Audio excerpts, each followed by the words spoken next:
Hey, lasses, laddies, and all you other baddies, welcome in, welcome in.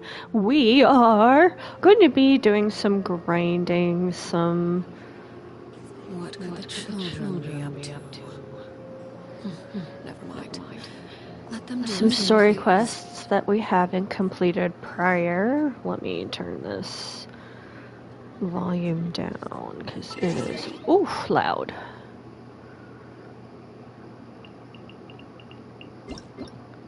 So loud.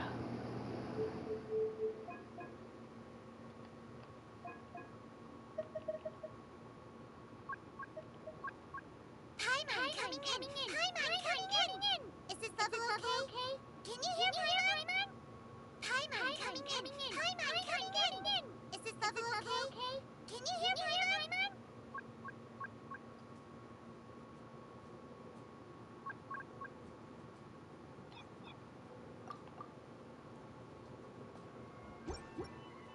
Staring into my eyes is ill-advised.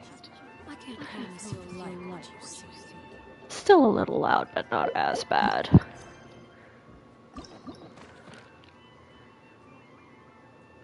What's...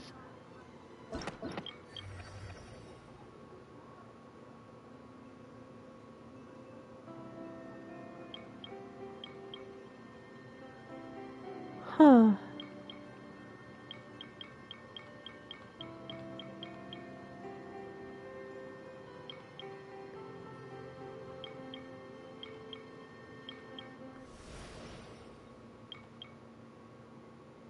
Huh.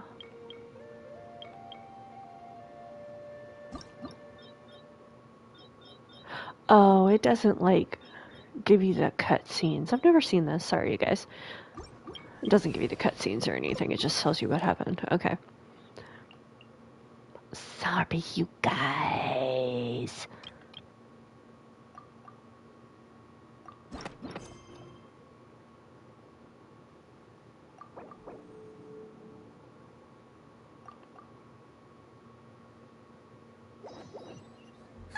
It's been a while since we visited Primo. Maybe we should head over and have a look around.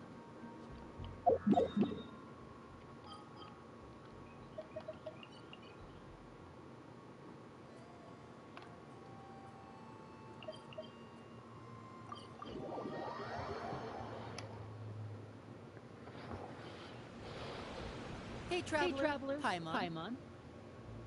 Lenny. That boy. Over here.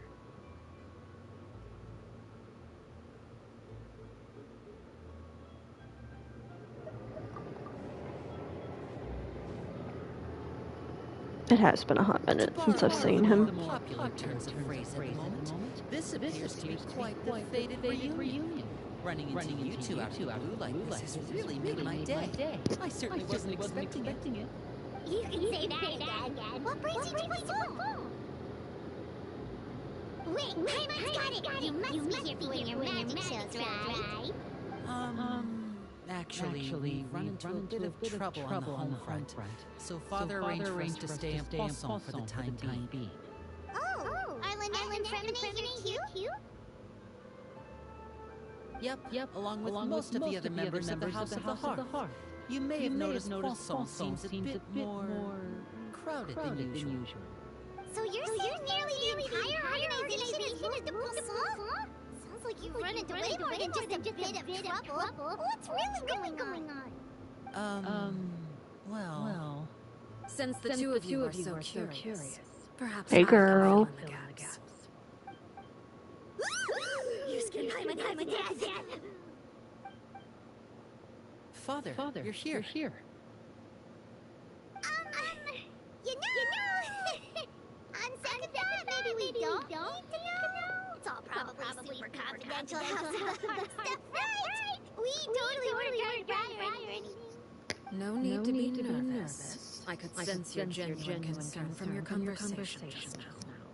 Of course. I can also understand your confusion. Sending so many Fatui here to Poisson, it's only natural that some might suspect an ulterior motive to be involved. I understand. I'm well aware you've had your fair share of confrontations with the Fatui in the past, and I can't exactly guarantee that we'll remain on good terms in the future. As for right now, however, I would say we have little reason to be at odds, wouldn't you agree?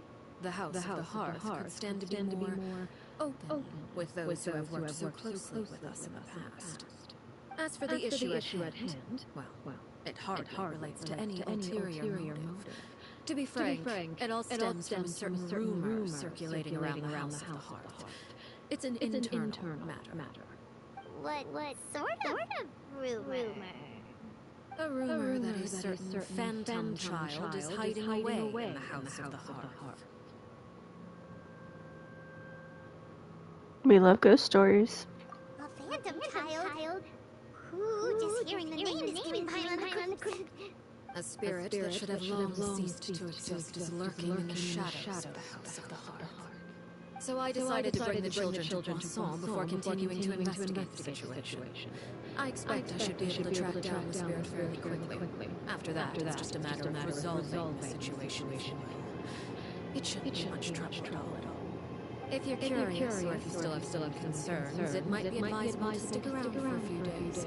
I'm sure the children would be exceedingly pleased to welcome some visitors. Lenny, I'll leave you to entertain our guests. I have some matters to attend to. Of course, Father.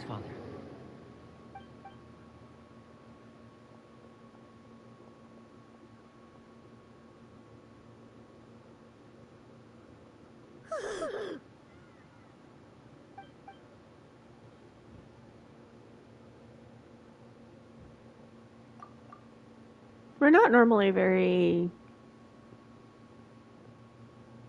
weird around Arlecchino. I don't know why we're having this, like, weird... Oh, she makes me so uncomfortable. But I do want to know, why did she not get some kind of buff for Nodcry when she received her birthright, that is the Crimson Moon Marrow? Like, come on, that would have been perfect. Yes, she is already a pretty amazing character. I don't even have her triple crowned yet. That's what we're doing here, is we're farming for Primos, and I need to get Arlecchino triple crowned so she can do the best damage possible. But come on, you didn't give Traveler Lunar Reaction, and you couldn't buff Arlecchino, who helped pull a moon out of the sky. Yeah, okay.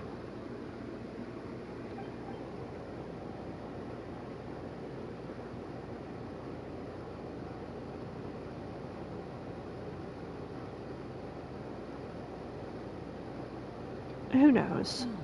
It has long been a dream of mine to invite you to our home and introduce you to my other siblings. You're quite well known in the organization already. A lot of people have been talking about you, especially after every prophecy. If you're willing, why don't you stay a while and have a little chat? Alright. We don't have anything else to do right now anyway. But let's be clear, we're just gonna be there as guests, okay? Don't get any funny. Oh, wait a second. For your that probably means we need treated with lots of yummy food, right? Of course. During our stay in Poisson, we've been helping out the locals with some fishing. We bring in quite the bounty every day. In fact, today is the perfect chance for me to show you what I can do in the kitchen. Let's go. I'll take you to where we're staying.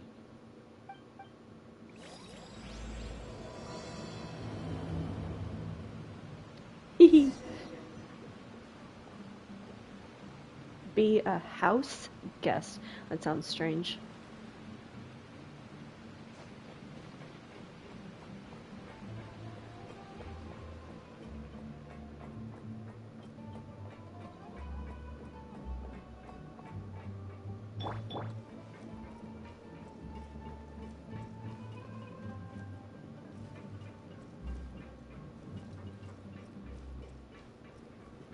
Oh, I thought that was Sorry, you guys.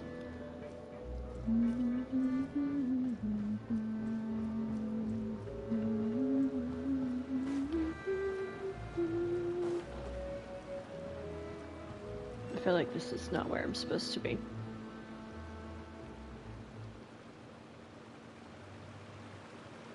Now, can I get to the Hydroculus without... Because I think I have to go all the way down here.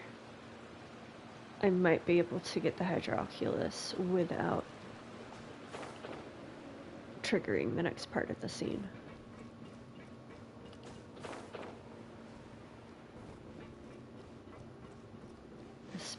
Oh, this is pretty.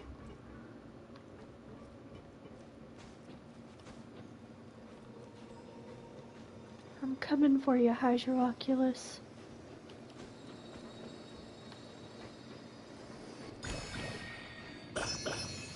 Alright. This is really pretty.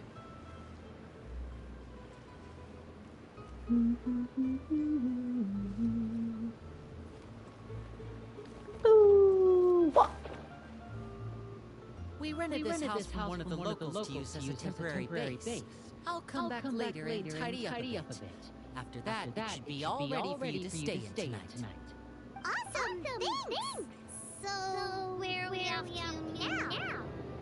Well, when I happened to run into you earlier, I was actually in the middle of distributing some supplies. With this many people staying in Poisson, we have to bring in outside supplies every now and then. I should probably make sure the rest of these provisions get delivered. Otherwise, we might start to get antsy. Okay, come on. There are all sorts of rumors about your organization floating around out there. Primon's not sure if she can even take a wild guess as to what's true and what's not. But now that we finally have the chance to see a day in the life of the house, we can take a good look at how you operate. Well, you're more than welcome to come along. Just follow me.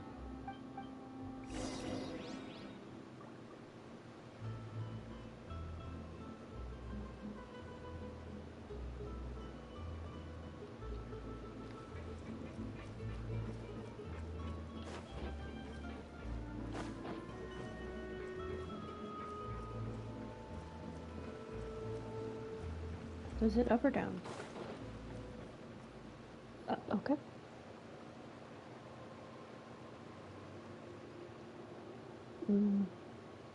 Linnea, we're finally here. The supplies. I'm assuming you've Brought them with me? Yep. Here you go. Hello? Something caught your eye? It's the Traveler in Paimon. No way! Come here, everyone! Hurry! The Traveler and Paimon are here!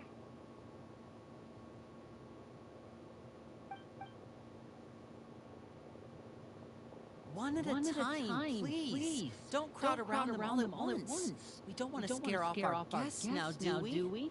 Oh, it's right! Gotta say, Paimon didn't realize you were this famous. Of course! Father and Linnea have told us so much about you. Father told us about how you helped Linnea. According to her, you're a trustworthy friend. And as far as she's concerned, that's pretty much the highest compliment we've ever heard her give. As you can imagine, everyone's been very curious about you. I heard the Traveler is so strong that she can move a mountain with her bare hands. I heard Paimon eats so much that she can clean out the entire pantry and hotel decor in just 3 days. Wait a second! That's the rumor you heard about Paimon? Oh, not true at all!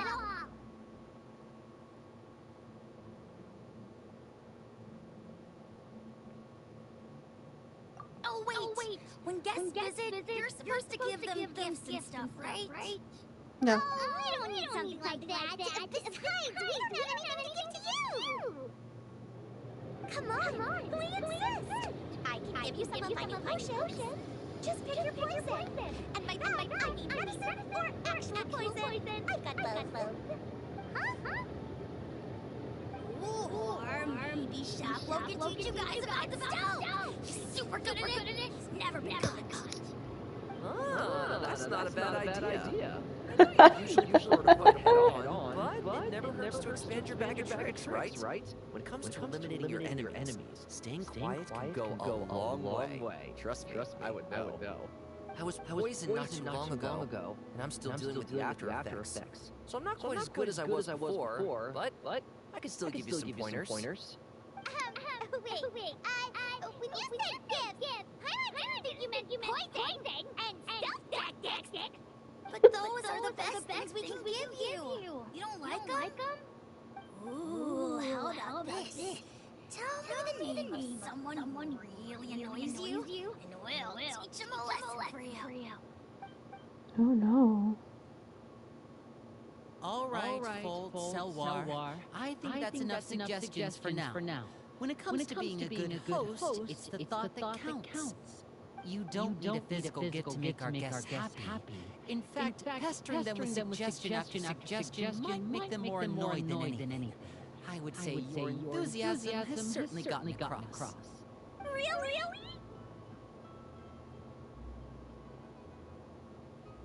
Awesome! It's been so long since we've had guests to play with. If there's anything you need, just let us know. Yeah. Especially if it's poison or something. I've got all sorts of potions for that. Well, we'll talk to you all later. We've still got supplies to distribute. All right, see you later. Lynn.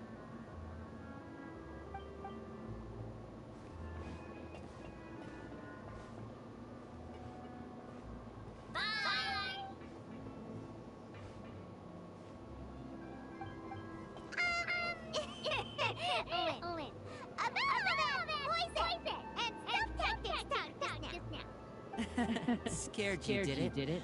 That kind of talk comes with being part of the House of the Hearth. When Foltz was really young, he strangled all of his fans. Just out of curiosity, he was labeled a dangerous problem child and was abandoned by his family. Elwar has an unnatural obsession with potions. Father has forbidden her from trying all the different concoctions she comes up with, but she still tries to test them in secret. You really have to keep an eye on that one. Chaplot is around my age. While I'm mainly responsible for collecting intelligence, he handles surveillance. He's very passionate about his work and has no reservations about taking on some very difficult missions. I know you two probably aren't used to that kind of talk, but I can promise you they only have the best of intentions. Things like stealth tactics and developing different poisons, they really mean a lot to them.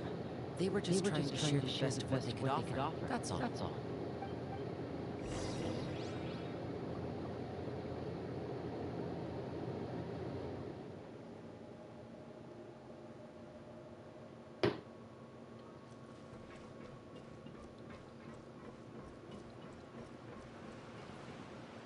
You know, there's never a moment when learning some of these items is exceptionally important.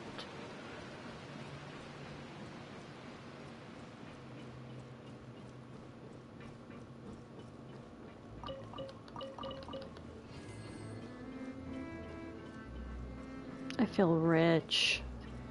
300 more. Look back here. Oh, I see I'm on the wrong level. Whoop! Filio, supplies are here. Thanks.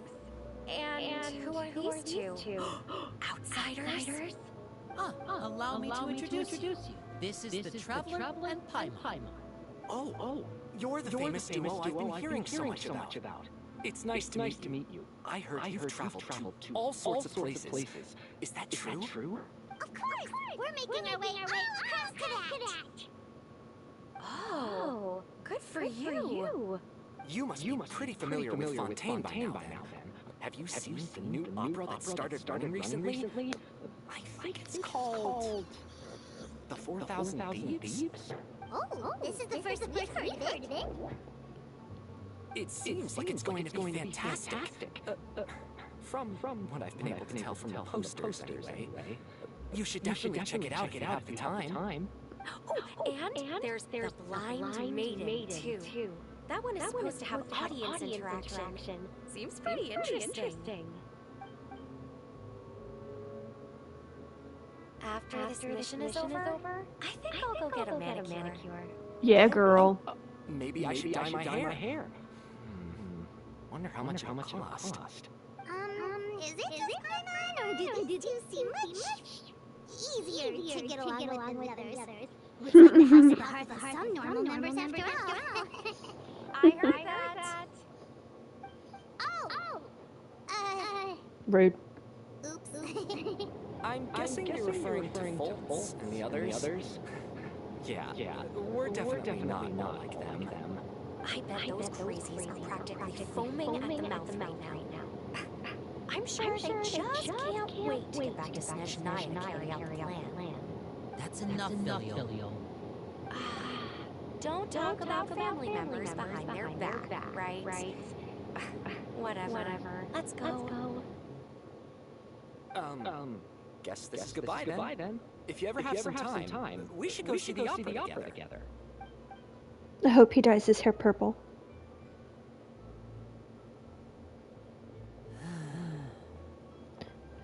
Well, that's it for the supplies.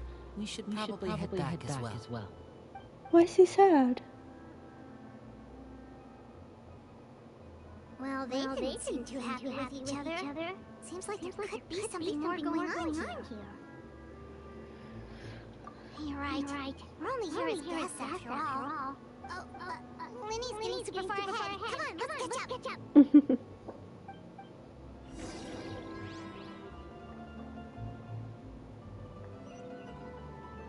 Nope.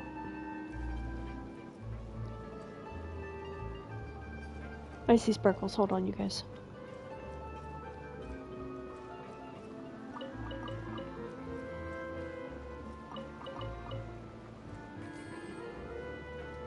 Any other sparkles? Sparklies? Nope. Okay.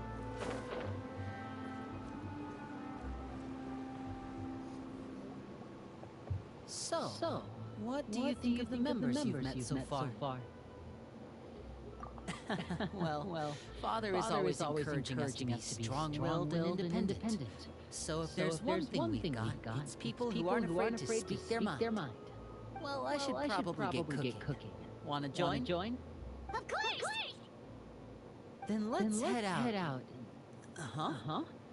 Fremine? What are you doing here? Nice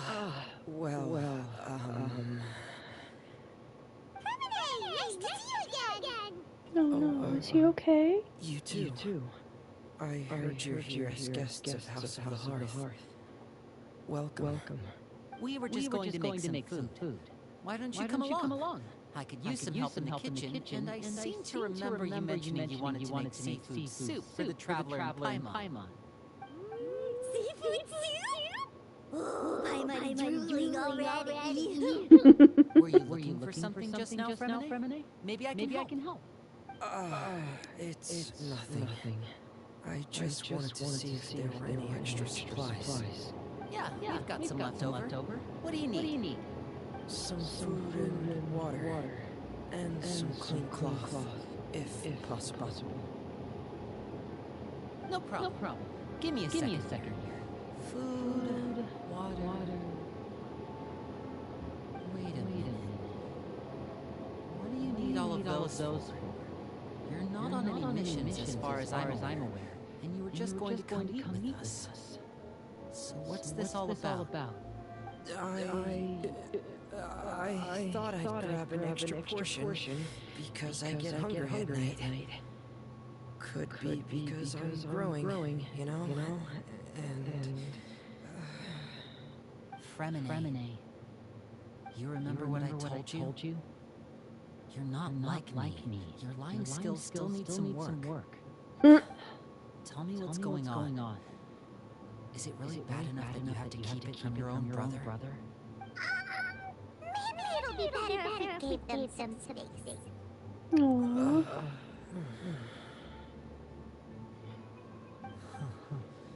This is the first time I've seen that kind of look on your face. Whatever happened, Does it have something to do with Father? Yes. Just follow me.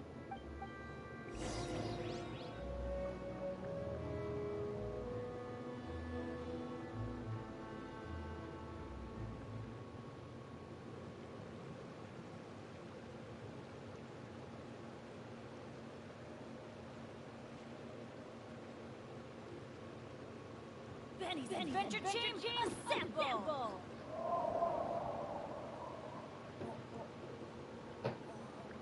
Poor little guy. Love his little face.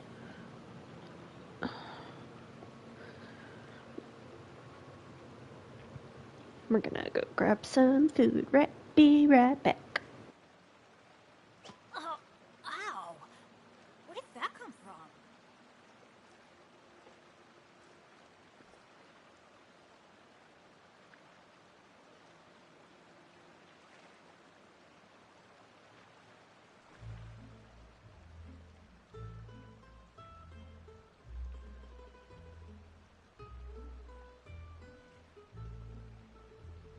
Benny's Adventure Team, assemble!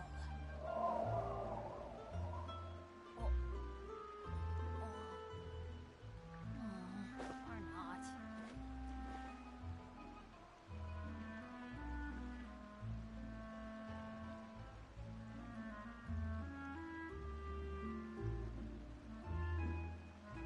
Let's go find some treasure.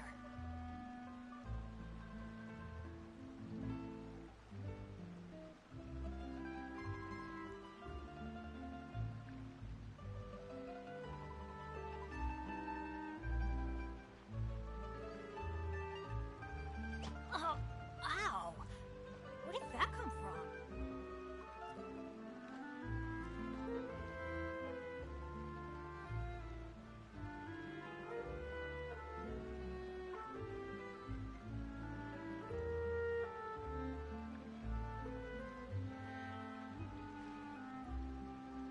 Benny's Adventure Team, assemble! Or not.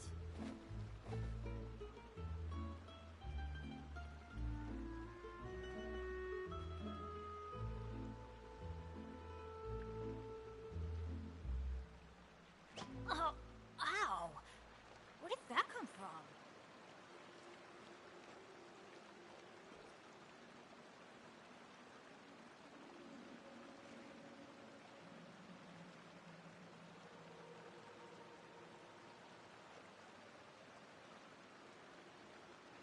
Good things come to those who don't wait around.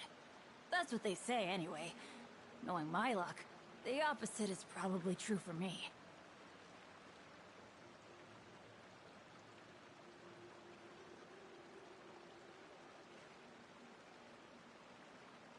Ow!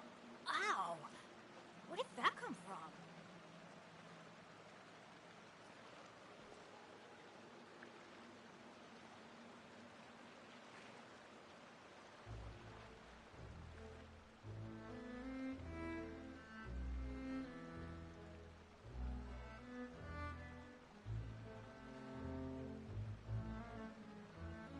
Benny's Adventure Team, assemble!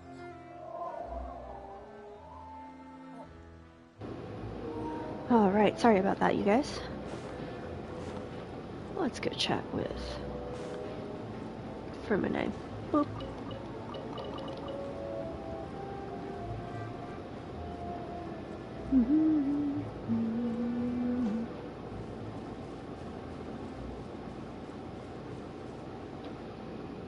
You're back! Oh, you've brought some friends with you this time. Oh, it's another zine. My name's Linnea. I grew up in the House of the Hearth. And you are? Hi, Lenny. I'm also a child of the House of the Hearth. Just like you. You can call me Clairby. No! No! Nice to meet you. Does that name ring any bells, Lenny? Yes, No, yes, no, yes. Not at all. Yes. That's not a name we have on our roster. I'm sure of it. What I'm not sure of, though, is how she managed to sneak in. She must be the phantom child Father's been searching for. From the looks of it, I'm guessing you were the one that found her, Fremine. You, haven't told Father, have you? No, I haven't told anyone. I've just been keeping her hidden. For how long? About half a month now. So ever since we got to Poisson, then. Do you have any idea what you're doing? I know what I'm doing. Really? Because from where I'm standing, it looks like you're hiding the very person Father has been trying to find. If Father finds out about this, everyone involved is going to be punished. You know the rules of the house, Fremine. I know you do. Father doesn't tolerate any form of betrayal. So why are you doing this? I've thought it through. And I just can't hand her over like that. Linny, don't you remember last year? Chapeau nearly died after getting poisoned during that one mission. He wasn't able to get back before the poison started taking effect. And not a single person was there to help him. That night, while I was sleeping, I heard a voice telling me to go save him. I opened my eyes, but I couldn't find the source of the voice. I thought maybe I was just hearing things, but I went to look for him anyway. Luckily, I got there with enough time to save his life. That feeling of being haunted, of hearing voices, it's happened many times in the House of the Hearth. I'm sure you've noticed. So what you're saying is, that was her? She was the one who spoke to you that night? Unless there are other spirits roaming around the House of the Hearth, I don't think there's any other possibility. If Clairvy were our enemy, it wouldn't matter whether she was a spirit or an actual child. I would have acted without a second thought, because that's what Father ordered us to do. But she's been living with us, helping us from the shadows all this time. I think that makes her family. I couldn't just hand her over to be dealt with.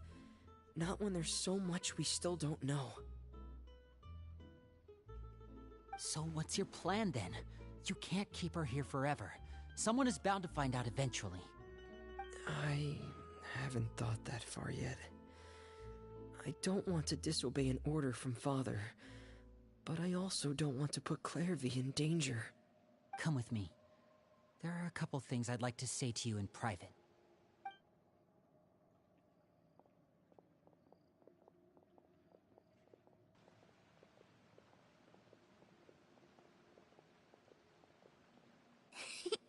Those two sure care a lot about each other. Well, they got a funny way of showing it. From where Paimon was floating, it sure seemed like they were about to bite each other's heads off. No way! They have a really deep bond. I could tell right away, because I also have a friend like that. I just don't know how long that kind of bond can last.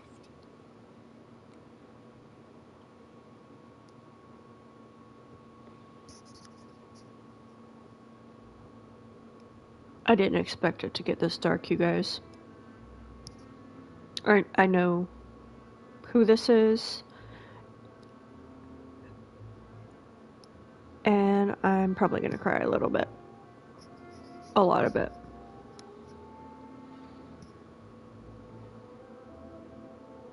Arlecchino's story is very sad. The darkness in the house runs deeper than you can imagine. No one can get out alive. I'm sorry, Linny. I really didn't mean to drag anyone else into this. Oh, really? You didn't mean to? 'Cause I, for one, wish you did. Huh? What do you mean? You know, when we were younger, you didn't call me Linny. You called me brother, just like Lynette. We grew up together, the three of us. We were all orphans, all rescued by Father. Of all the siblings in the House of the Hearth, I think our bond was the closest. Later on, when you started calling me Linny, I wasn't actually surprised. After all, Lynette and I are related by blood. We've had to depend on each other to survive long before we joined the house. Linny, The darkest and most difficult moments of my life happened before you and I had ever met. I'm sure that's true for you as well. Even so, Fremine, we've stood by each other for all these years now, and to me, that means more than blood. You and Linnea are the most important people in my life. No one can replace you. So I won't let you face anything alone. Not if I can help it. Oh, looks like things are getting kinda heated between Linny and Fremine. Maybe we should go check on them. Oh, it's raining. I should put my clothes away.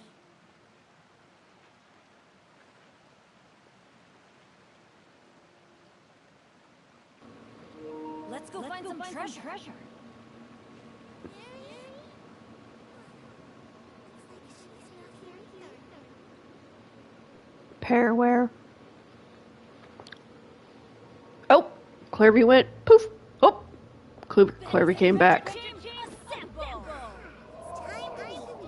What if we're... Or like, Genshin doesn't normally work like that, but I was hopeful.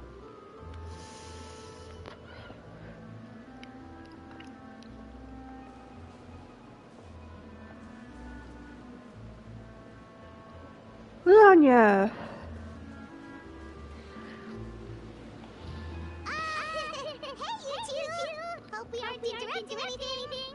Like a fight, or... Oh, wait a minute, Fremine. You're not crying, are you? Is everything alright? everything's fine. Thanks for asking. Well, we're all friends here, right? We've been through so much together, so if there's anything we can do to help, just say the word. It's just a small family dispute. It's not something our guests should trouble themselves with. In fact, it might be better if your stay ended here.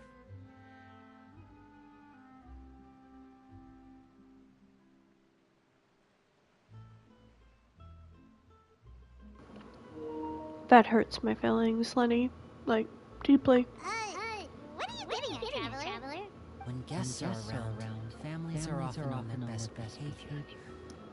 And any disputes are less likely to escalate. That's what you're trying to say, isn't it? I just thank you. I was really hoping to keep you out of it. But even if I could think of some other reason to turn you away, I'm not sure I could convince you. You can't. I know things can turn dangerous, so I promise you this. From now on, I'll protect you like my life depends on it. You don't have to do that, boss. Well, back to the matter at hand. If we don't plan on handing Clarby over to Father, then our only other option is to solve the mystery of her identity before Father is able to track her down. That means finding out where she came from and what she's doing here. Then we can send her on her merry way and pretend like none of this ever happened. I've tried that already. And? And nothing. I tried taking her somewhere really far away, but after some time, she just reappeared. She even came with us all the way to Poisson. It seems like wherever the house is, she follows. I don't know much about spirits. Do you two have any ideas? Let's see here. Paimon remembers hearing something like if you fulfill a spirit's last wish before they die, they'll let go of whatever's keeping them here and return to the ley line. It's just that Paimon doesn't really remember where she heard that, so it's not guaranteed to work or anything. Well, sounds like We it's heard worth a shot. that in Guess that means we should go ask her Inazuma. about her wish. But first, Fremine, I need you to promise me something. What is it? I need you to promise me that this will stay between the two of us. We're the masterminds behind this whole thing. No one else gets involved. Can you do that for me? Of course. I promise. All right. Then let's seal the promise just like when we were kids. Fist bump on three. Ready? 1, 2, 3. I swear. Oh, good, I got to see it.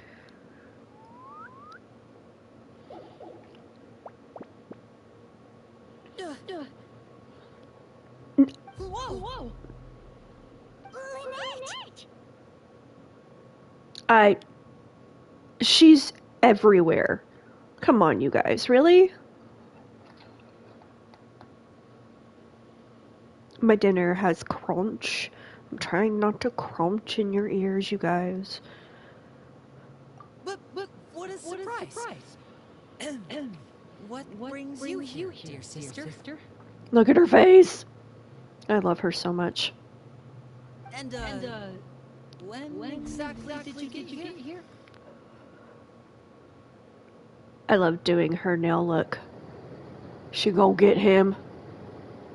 Get him. You're an idiot, brother. And you too, Linnea.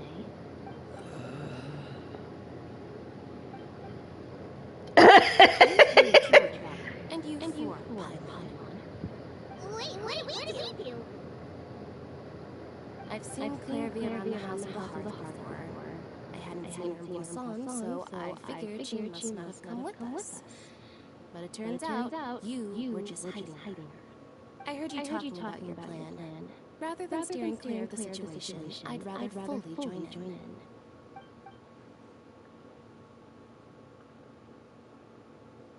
If you don't agree, I'll have no choice but to report everything back to Father. Simple as that. You're not giving us much wiggle room here, Linnette. Why would she? Well, I guess we're all in this together then. After we talk to Claire, we'll figure out our next move. There's no time to lose. Let's go. Oh, headset falling.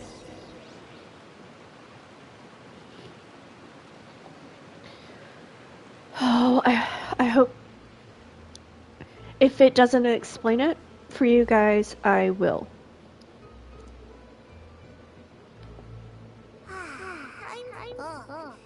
Let's talk now. She said she's full, but the food doesn't look like it's even intact. Looks like a good lasagna, though. I can make that. That's right. Based on what I've been able to observe, it doesn't seem like Claire can interact with the physical world at all. Still, when she's presented with food, she'll always linger around it for a good little while. Maybe, in her mind, she really is eating those things. Does she know that she has already passed away? I've tried to ask her, but she didn't answer. My guess is that she's just as confused as we are. Or maybe she couldn't understand the question at all. Claire, if you've got some time, I'd like to ask you a few questions. Sure. Oh, another new friend. Hi, I'm Claire V. Hello. Claire V, how did you join the House of the Hearth? Huh? Isn't it the same for everybody? The name brings you here, and then you can't leave. It's just that your name, it's not on the roster. And I've never seen you before. The roster? Oh, I get it now. I think there might be some things you don't know about this place. The people in charge, they're not as nice as they look. They say they keep a roster, but it's not complete. There are a lot of people who aren't on it, and never will be. In this house, some people are family, and other people are just test subjects. Those kinds of people aren't ever going to get a place on the roster, unless it's the roster of people who've been executed. Wait, does that mean the name... Is there anyone that can vouch for you? worry. She's my best friend. She's the only one I trust in this place. Have either of you heard of that name before? No. Me neither. Clairvy, Perry. Neither of those names are on the roster. But it seems like she's telling the truth. Either that, or this kid's already got a bag of tricks bigger than mine. Maybe we should try a different approach. Clairvy, do you have a wish? A wish? It can be anything you want. Just imagine. It's your birthday, you're blowing out the candles, and your wish is...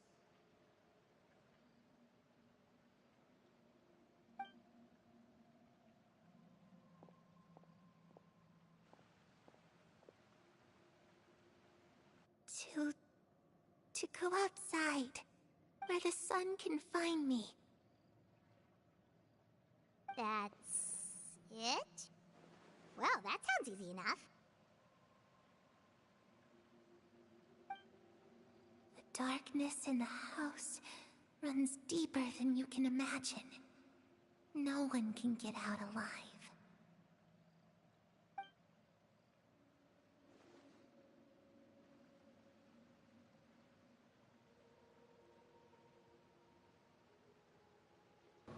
She wants to see what it's like outside the house. Okay, time to divide and conquer.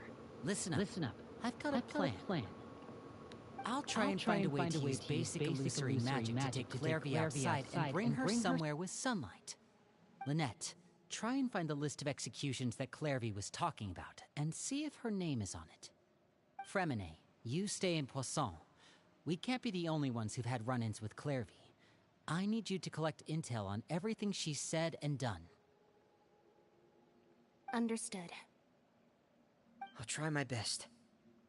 What about us? What should we do? I really appreciate your willingness to help, but this is a family matter. I don't want to drag you in too deep. It's too risky. Let me think. Since Father considers you to be guests, maybe you could stick by her side for a little while. You don't need to do anything except keep up some nice, casual conversation. Ah, Paimon gets it. You want us to distract her. I'll give you a magic bird. If Father suspects something, all you need to do is release it when she's not looking, and it'll alert me that something's wrong. Of course, I want that bird. If Father doesn't seem to notice us, there's no need to make contact. We'll reconvene here tonight after all's said and done. If the worst case scenario happens and we're discovered, just tell Father everything. We're not going to let our guests get punished for our own actions. That's where we draw the line. You too. Okay, this is where we part. Father should be at the beach nearby.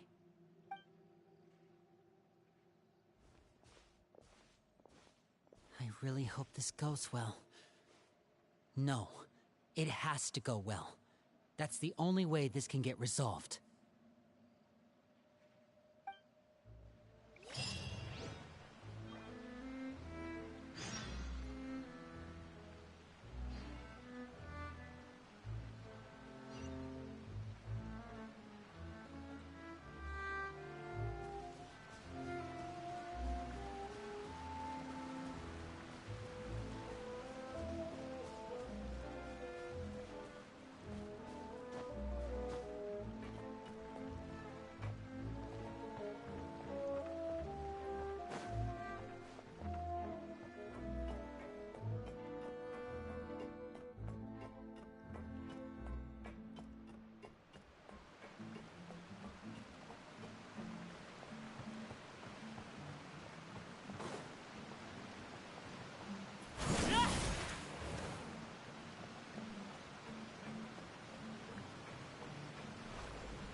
greater pleasure is there than the unexpected?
An impressive bounty.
Perhaps whoever...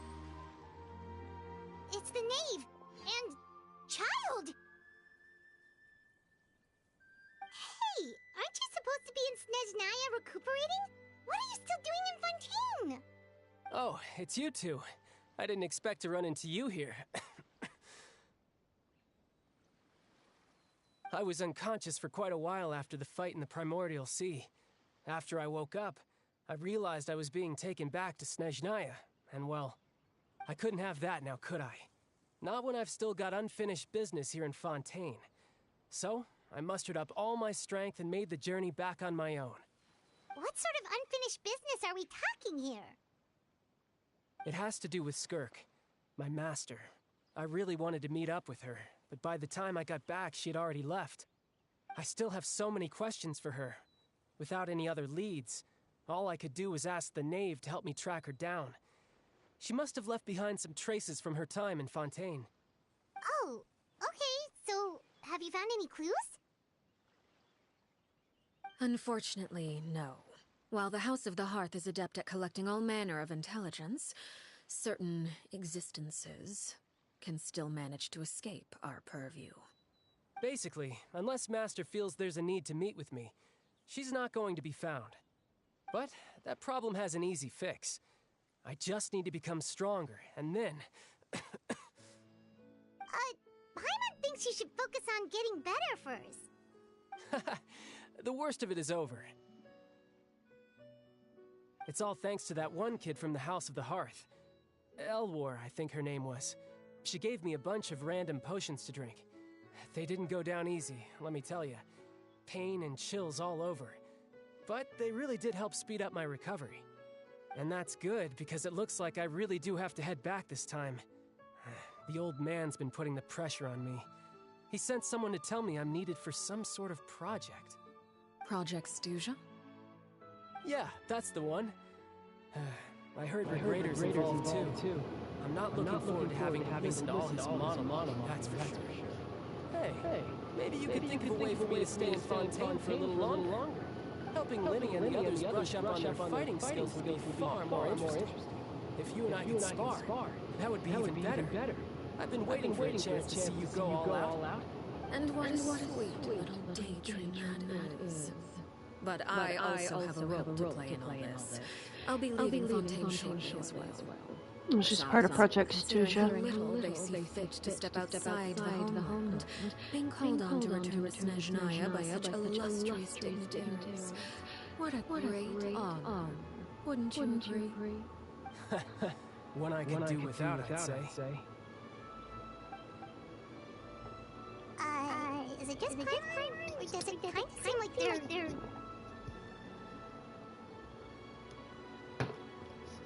Trash talking their bosses.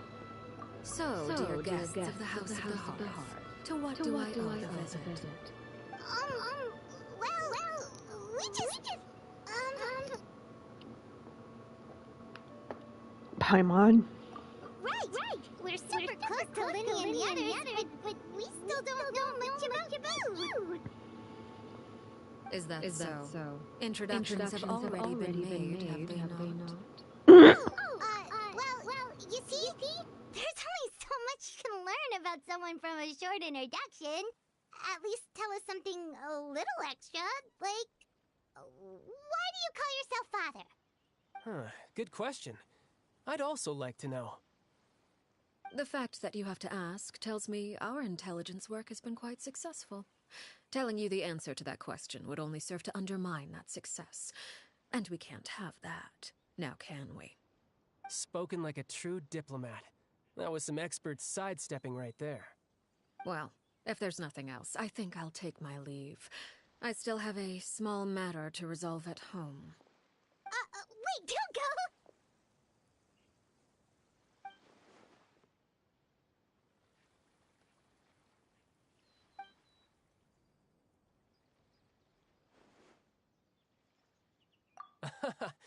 I'd also like to hear the answer to this.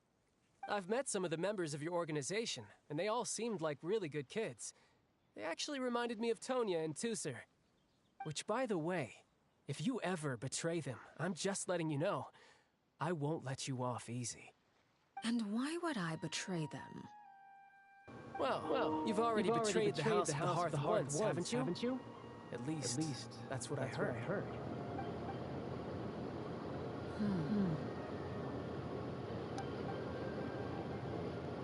Okay, I admit. That's just what the old man told. The rooster.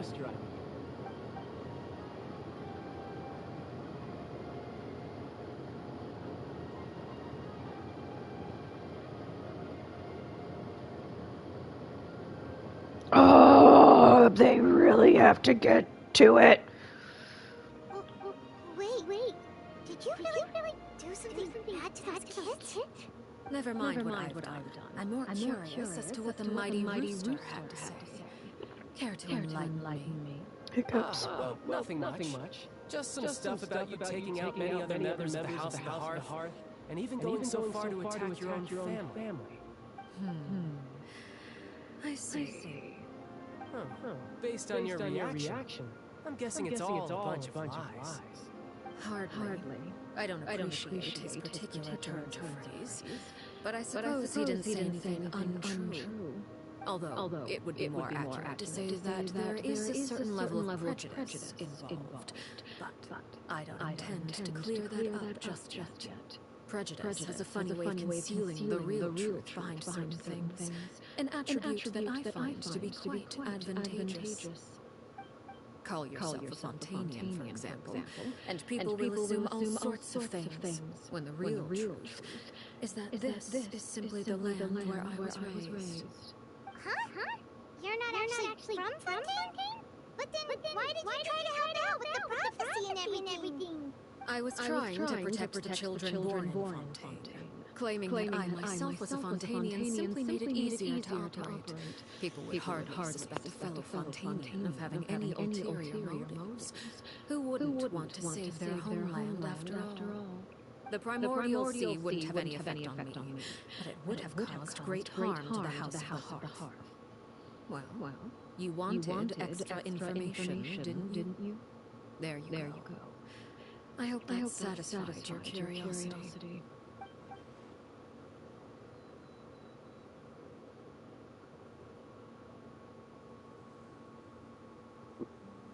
Yes, of course she's trying to not talk about her past because it's very sad.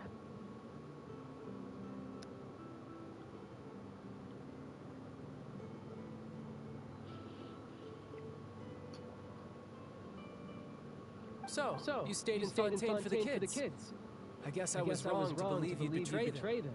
Apologies. Looks like I was holding on to some prejudices myself. Good. Like I said, I like it when others have misconceptions of me. Actually, while I was recuperating at the House of the Hearth, there was something else that really caught my attention. I heard that members always resolve disputes and arguments with a friendly spar, and the loser has to back down. Seems pretty cool if you ask me. Would also give them plenty of opportunities to hone their skills. Well, that's only a recent development. In the past, such spars weren't nearly so friendly. The losing party would lose everything, including their life. They were that high stakes? At least that's not a thing anymore. Well, the current atmosphere's not half bad. I'm a bit jealous, actually. You've got so many family members around you, and you even get to live with them. Having a lot of family around means dealing with a considerable amount of bickering and scheming. Once Tonya and Tusser enter their rebellious phase, I'm sure you'll understand. Just imagine. Tusser becomes obsessed with plucking out strands from the rooster's mustache, or Tonya decided to dye her hair 42 different colors. Go, Tonya! Okay. I get the picture.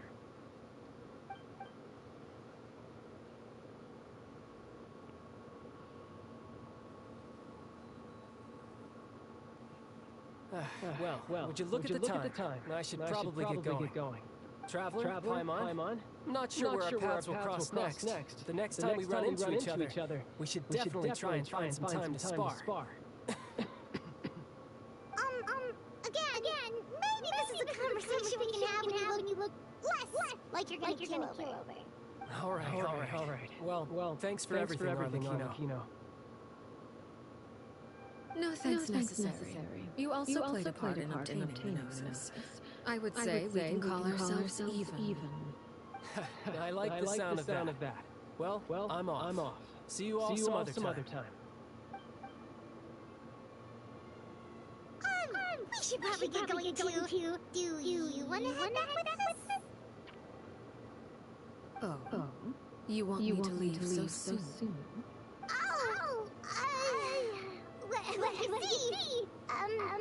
Paimon. I'm rather enjoying the evening breeze. If you don't mind, I think I'll stick around for a bit. I have some things to think about. Apologies for not attending to you like a proper host. Please forgive the slight. I do hope you'll have a pleasant stay. Needs to keep her distracted until nightfall. Good thing Child was there to keep the conversation going. You don't think she suspected anything, do you? Absolutely. I wonder if Linda had any issues. Meanwhile, Ganyu is falling asleep. Can I talk to her? Yes! Oh, you decided to stay a little longer. Oh, crabs.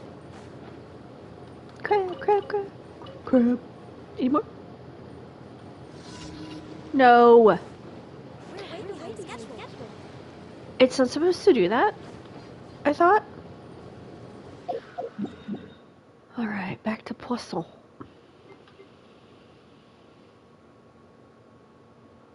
Wow, I've already met my daily commission and haven't even used my...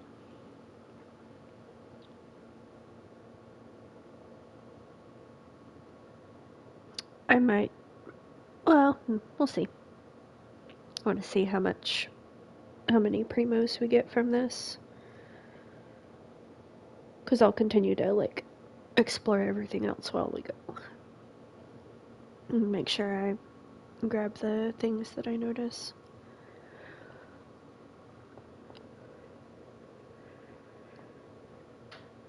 Oh, big yawn. Alright.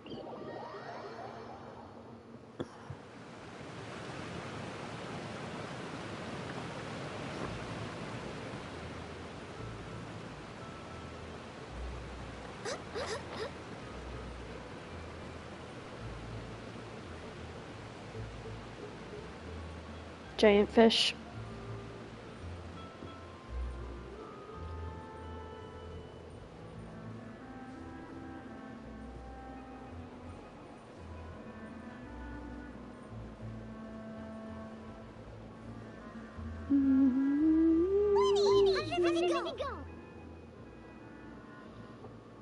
Well, long story short, we ran into a small issue. Clairvy can't go into the sunlight. That'll make somebody want to see the sun. Everything was fine at first. She followed me up to the surface just like I told her.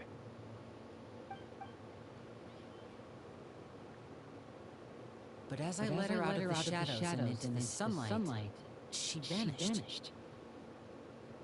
I turned around and there she was, standing at the edge of the shadows, silently watching me. She knows she can't. Maybe she's afraid of sunlight. Or... No, it wouldn't be her wish if that were the case. That's why it's her wish. Well, we could always try pushing her into it.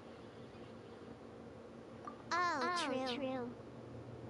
Corporeal. I tried it already. Nothing worked.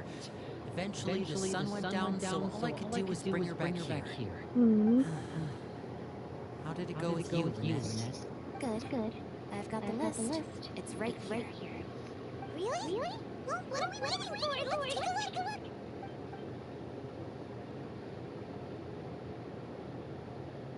Oh, that's a lot of pages.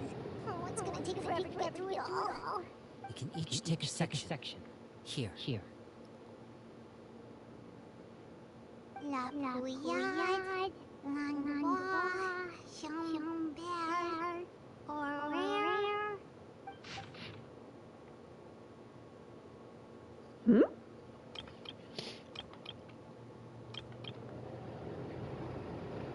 Oh, yikes. That Aurore guy has a huge scar on his face. He's kind of giving people the creeps. I've met him before. The scar is from an injury he received during a mission. I still remember him joking with me about it. He said any future lover would take one look at him and lose all interest. Oh! Did he say anything else? Well, I asked if there was someone he was interested in. He said no. That's where our conversation ended. It was only later that I learned he really did have someone he liked. He risked everything to escape so he could be with her, but it didn't work. One day, Father asked to see him, and, well, I never saw him again after that. Wait, so that means the knave, It may seem cruel, but it's just one of the rules of the house. Betrayal is not to be taken lightly. We know too many secrets to come and go as we please. So, if you do try to leave, you pay with your life.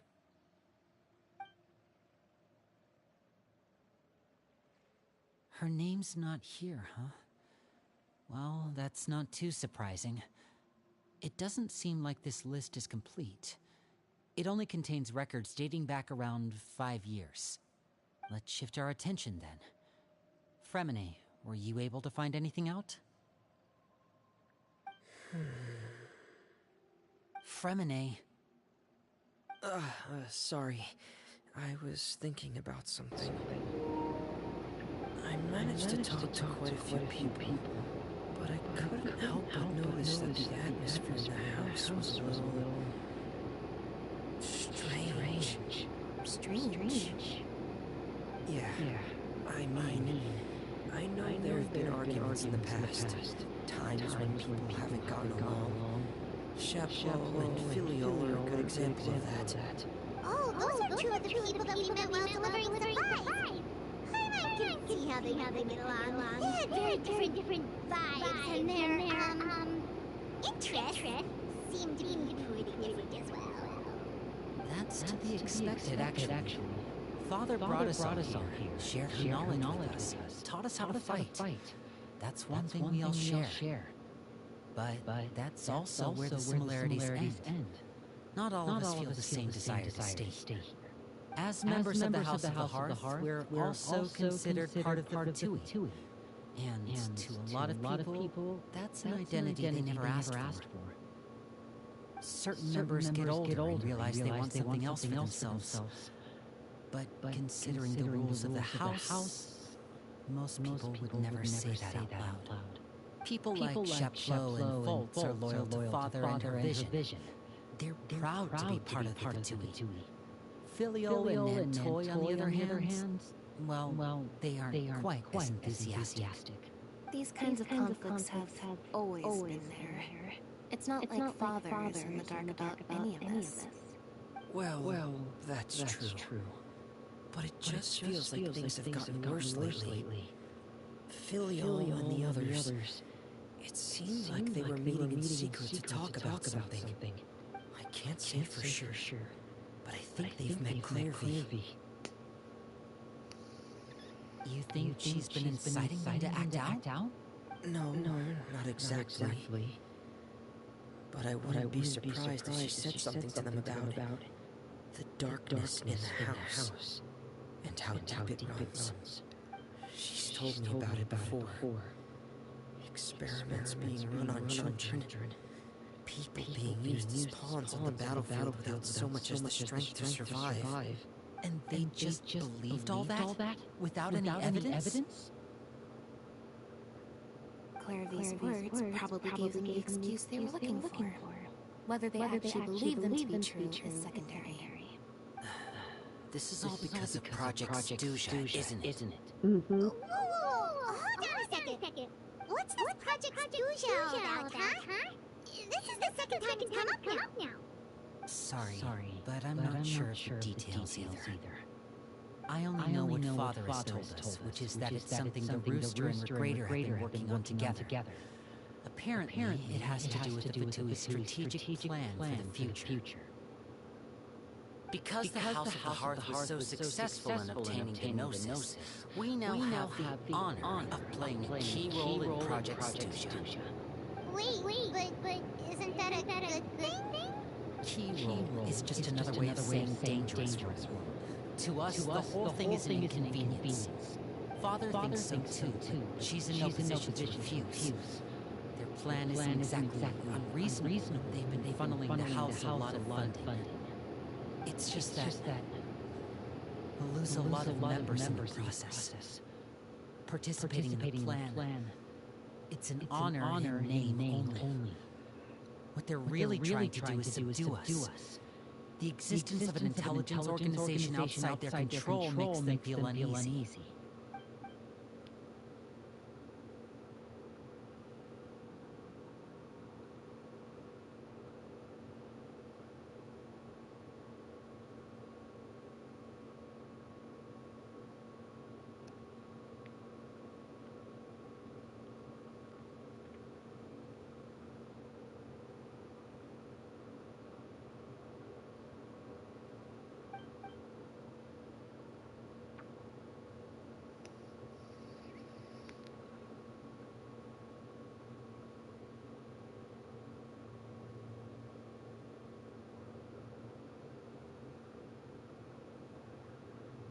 Okay, super complicated top secret Fatui business aside, what does all this have to do with the conflicts you were talking about earlier? Paimon doesn't get the connection.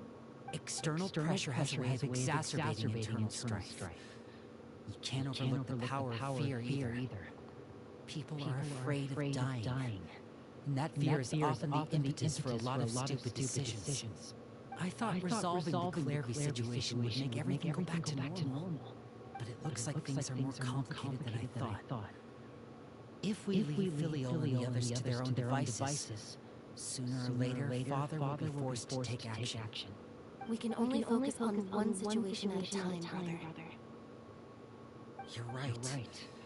Even if we confront Filial and the others, it won't do any good. It might even make matters worse.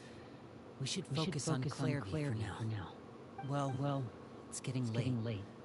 We should head back and get some rest. We'll try again first thing tomorrow.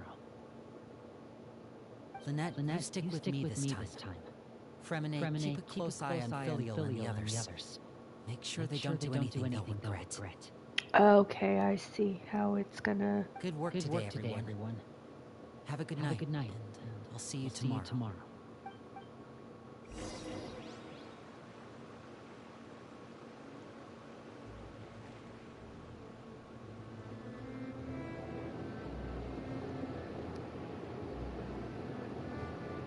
I've seen the climax of this. Only. You can feel the heartbeat of the world. Been curious how we were gonna get there. Now I know. I'm always looking forward to an early night and she can't sleep at all. Hey, you don't think the Knave will be too angry with Linnea and everyone if she finds out about all this, do you? She's gonna be mad. If she were to actually get angry... You have to protect Primo if that happens, okay, Traveler? Trust effort, Traveler. What's Clervy doing? Look over there. Quick, let's catch up with her before anyone sees.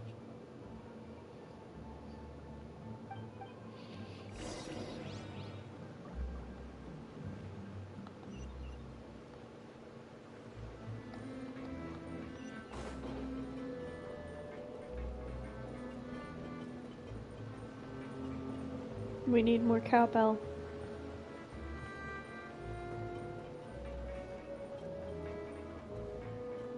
Over there. Wow.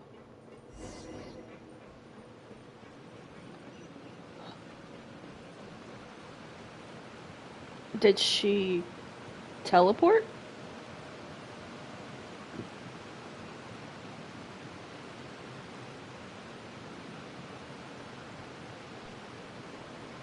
Where is she going? If someone sees her, we're gonna go.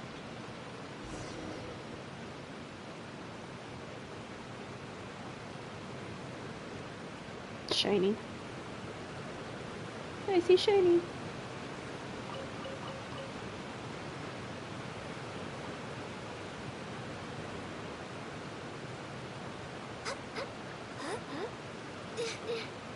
She there? She up here? What do we got going on? Oh, bird.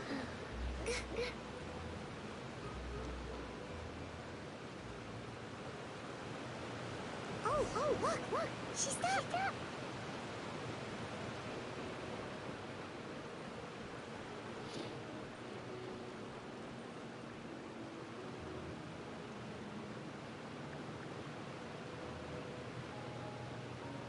Clearly. I opened the window when no one was looking. Look how pretty the outside is.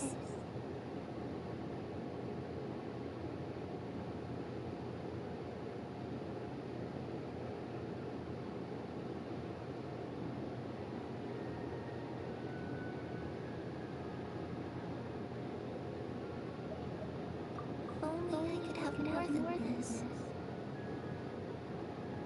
You probably think I'm being silly, huh? All this hopeless resisting. It's better to dream of what I could have than try to make it a reality, right? Please, help us get on the same page here, Clearly. We need you to tell us what you know. Can you do that? Sure. Although, after you hear all this, I think you might regret that decision. Everyone in this family is nothing more than a tool. Something to be used and exploited. We're all expendable, including me. As long as you're useful, you get to stick around. Lose your value. You're handed over to the doctor, experimented on, and given a fate worse than death. I've seen it happen again and again, and I've had enough. You're saying the Knave did all that? It's just that doesn't seem like something she would do. She's scary and all, but it seems like even she has lines she wouldn't cross. I knew you wouldn't believe me. Everyone thinks she's a good person. They all think of her like a real mother. Mother? Oh. But Yeah, she she's... doesn't deserve that title. She's disgraced it and tarnished it. And if I had things my way, I'd never see her again. If only Perry were here, she'd understand. Harry. There's that name again. Also, Paimon's getting a strange feeling. It almost feels like she's not really here with us. Paimon can't tell if she's actually talking to us or if she's mistaken us for someone else. Well, in any case, it seems like she really needs someone to talk to. We should keep her company for a little longer. She looks so young. But it seems like she's been through a lot. It's getting windy. I should close the window. Ooh, look at the moon. Isn't it pretty? Hey, wanna hear a secret? I heard that if you look up at the night sky in Linnea, you can see the aurora. It's supposed to be super pretty. Even prettier than the moon tonight. Perry and I promised each other that once we're older, we're gonna go see it together. But I can't find her. I'm worried she's also been... No, that wouldn't happen to her. She's special. Mother likes her a lot. We should really go talk to Mother, but we just fought. She doesn't want to see me, and I'm too scared to face her. What should I do?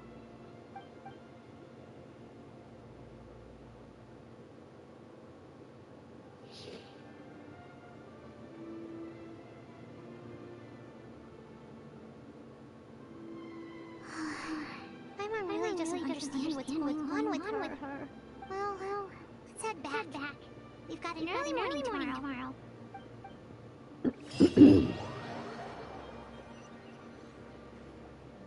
All right. Looks like we're all here. Let's go ahead with the plan.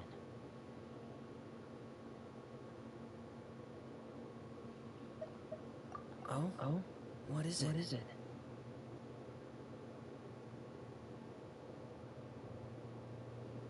What makes you ask that? Well, we kind of ran into Clairview that time, and that's what she told us. We met the doctor back in Sumeru. He's super dangerous, and he's done all sorts of bad things. It's possible that Father and the Doctor have had certain dealings, but I don't think Father would work with him. We're not really on the same side, so there's not a lot of trust between them. That doesn't exactly set the stage for a successful partnership. I did hear, though, that when Father first became a harbinger, the Doctor offered to work with the House of the Hearth. Father rejected most of his proposals, except for one. It had to do with some sort of secret experiment. Secret experiment? Could that be what Clairview was talking about? I don't think so. I don't know any details about the experiment itself, but I do know it's an entirely independent operation. The Doctor only proposed a direction for the research. That was the extent of his involvement. I still don't think that counts as working together. The details of the experiment are confidential, but complete records are kept on all participants. That doesn't seem to be the case with the situation Clairview referred to. I know you don't agree with some of the Patui's methods, and I'm not asking you to. But I am asking you to trust us on this. The House of the Hearth has its own principles. There are certain lines we're not willing to cross. Alright, that's good to hear at least. Clairview seems to think that the knave and the doctor work together to do something horrible. If that turned out to be true, Paimon doesn't know how he would even face you guys. It's just that it doesn't seem like Clairview is lying either. The easiest thing to do would be just ask the knave directly, but Paimon doesn't tell us. She will not. Certainly not willingly. Father didn't come back last night. She's probably still near the shore. We'll be counting on you to distract her. Lynette, you're with me. Fremine, you know what to do. Be on your guard, everyone. All right. Let's get to it. Let's get down to business to defeat.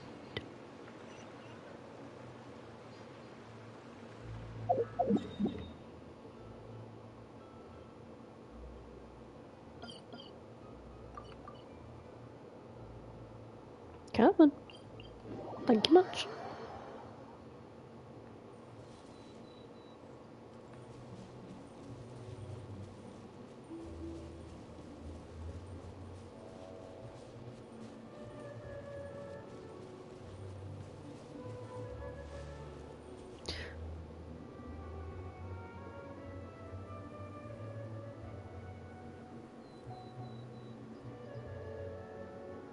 I should probably get my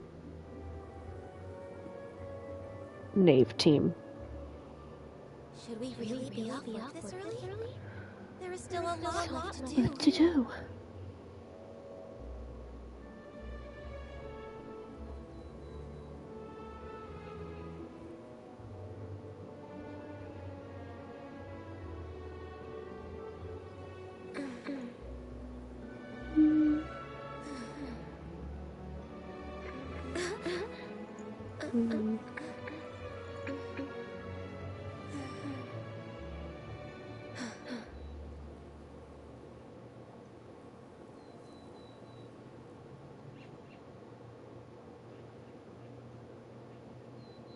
Let's see.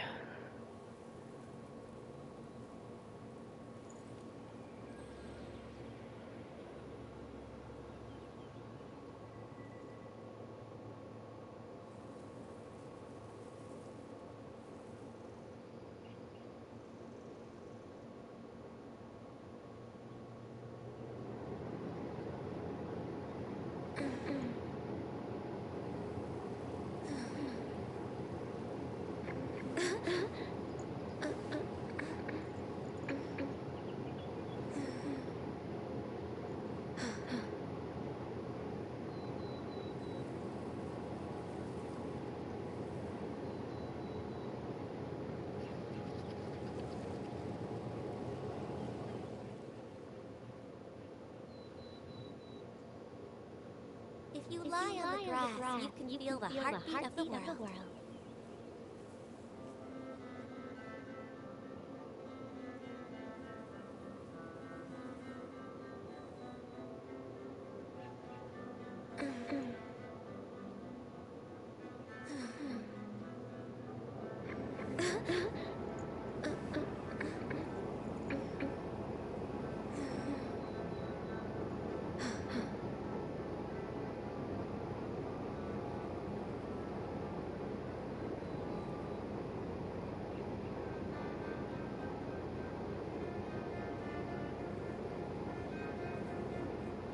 Should we really be up this early? There is still a lot to do.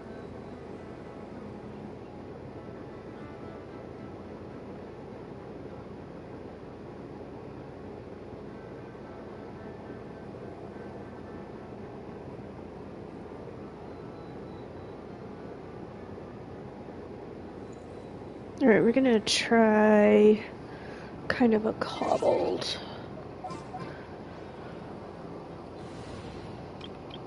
My standard for most bosses.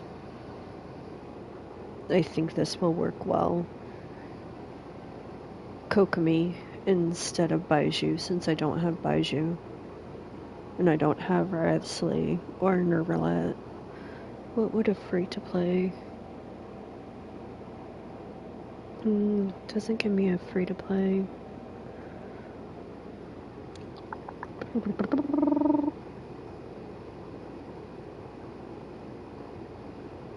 Dang, a lot of characters need her. I'll be doing this one quite often. Best free-to-play. We be Googling.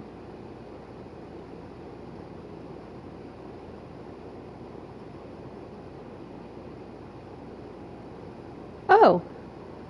Oh.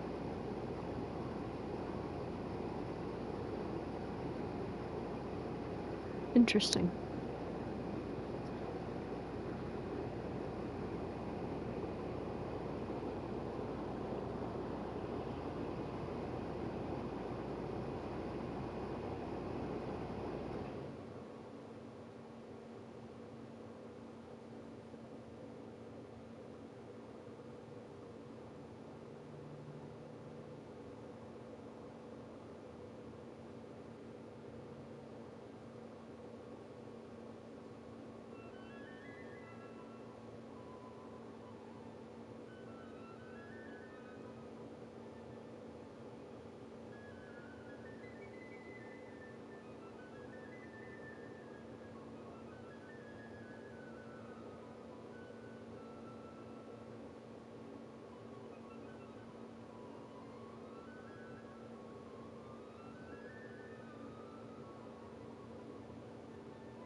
Oh no, this is not what I want.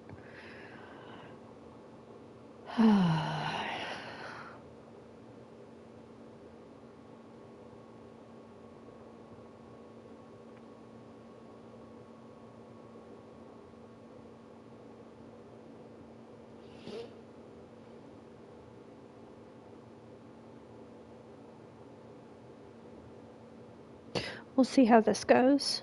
If it does not work well, we will go the free-to-play option, which is Xiling, Xingqiu, Bennett, and Sucrose.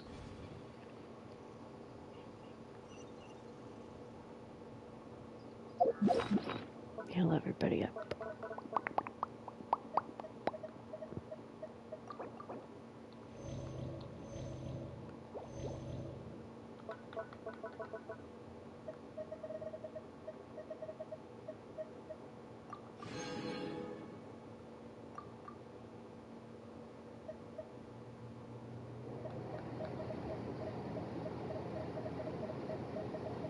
Well, where'd it go?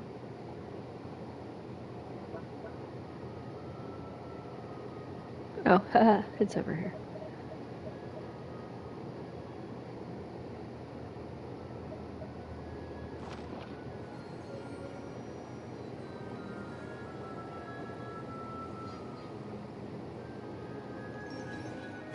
YOLO, I guess.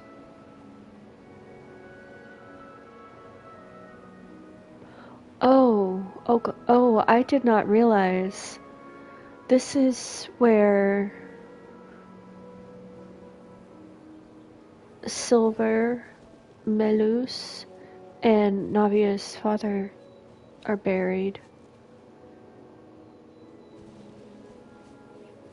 I did not realize that's where we were.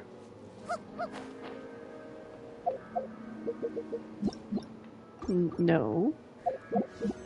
No. Thank you. Alright. No dice. Bloop, bloop.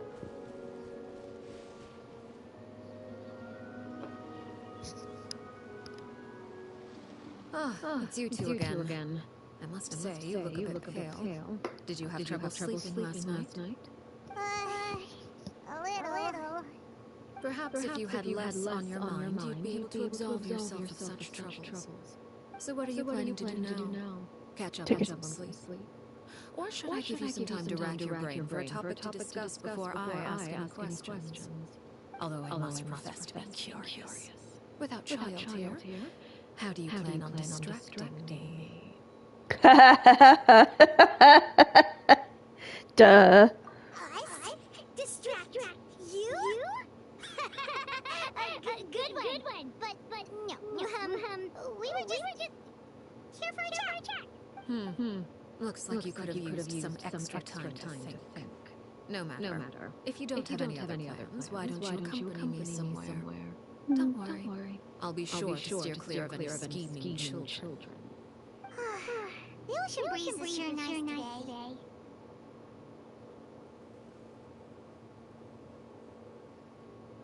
Children always think they can hide things from the grown-ups. But nothing gets past me. Least of all a little scheming. I think I'll let them have it for a little longer. I can be very patient. Well, I'll leave you to think things over. If you're so inclined, meet me outside the Palais in Ramonia. Good things come to children who do as they're told. So I do hope you decide to tag along. If only for your friends' sakes. What should we do? What she says. She clearly knows about everything we've been doing, and Paimon doesn't think it'd be a stretch to say she was threatening us just now.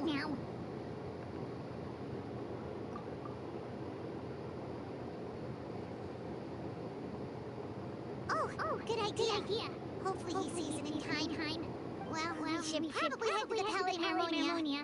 Paimon doesn't want to find out what happens if we don't show up. Based on what the knave was saying just now, it sure didn't seem like it'd be anything good.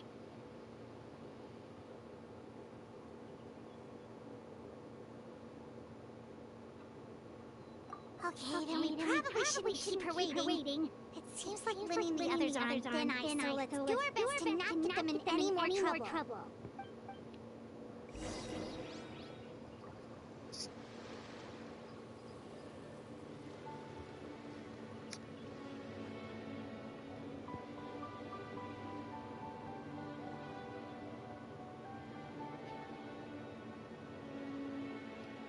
Something on your mind again? Let's work through it together. Two heads are better than one.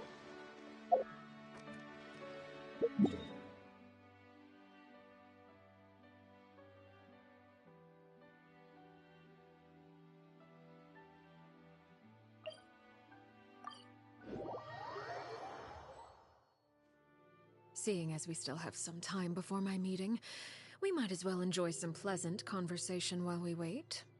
I'm glad to see you get along with my children. Being surrounded by good companions is necessary for a child's development. You're not planning on doing anything to them, are you? I assume you're referring to Lenny, Lynette, and Fremine. Although, there's that situation with Filial and Nentoy as well. It appears quite a few people have been acting out lately. No matter. I'm not one to discriminate. All those who betray the house meet the same fate. There are no exceptions. Does that mean you're going to kill them? Oh, are you here to beg for their lives? I'm sorry to disappoint, but the rules of the house change for no one. In my organization, everyone is responsible for their own actions. But don't you care about them at all? They really respect you. They even call you father. You must feel something for them. Any organization in which feelings come before principles is one destined for ruin. The House of the Hearth is hardly an exception. You could say our principles are more stringent than most. Perhaps I can offer you this consolation at least. As our guests, you two will not be held accountable along with them. I would imagine Linny, Lynette, and Fremine will be able to keep their lives. As for Filial, Nentoy, and the others, I'm afraid there's little I can do. They can try to escape, but once you know our secrets, there's no getting out alive. But that's awful. Ah, you seem concerned. Out of consideration for my guests, I suppose I could turn a blind eye for a little longer. If Linny and the others manage to dispose of Clairvy in the meantime, all evidence of their wrongdoing will be lost. In that case, I could hardly punish them for something I couldn't prove. If their efforts are unsuccessful, on the other hand, all will be held accountable, and the punishment will be severe. Of course. Oh, and here. I believe this belongs to you. Do try and keep better track of it next time. It takes a considerable amount of time to train a bird like this. It would be such a pity if you were to lose it. Permanently. Wait, where did you get that? Well, I'm afraid that's all the time we have to chat. Now, for the matter at hand. I asked you to meet me here because I have business at the Palais Mermonia. It has nothing to do with you, but I think it would be prudent for you to stick by my side for the time being. There will always be time later to run off and tell Linnea what you've learned. Well, time to go. Looks like we wrapped things up just in time.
It's been a while, Monsieur Neuvillette.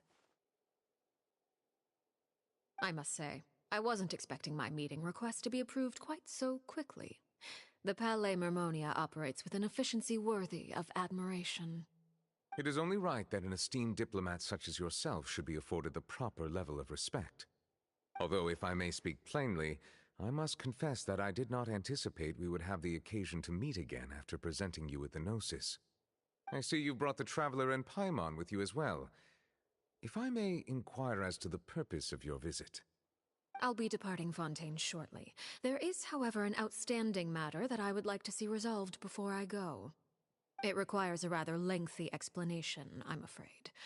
So I took the liberty of explaining everything in this proposal. Please review it at your leisure, Monsieur Neuvillette.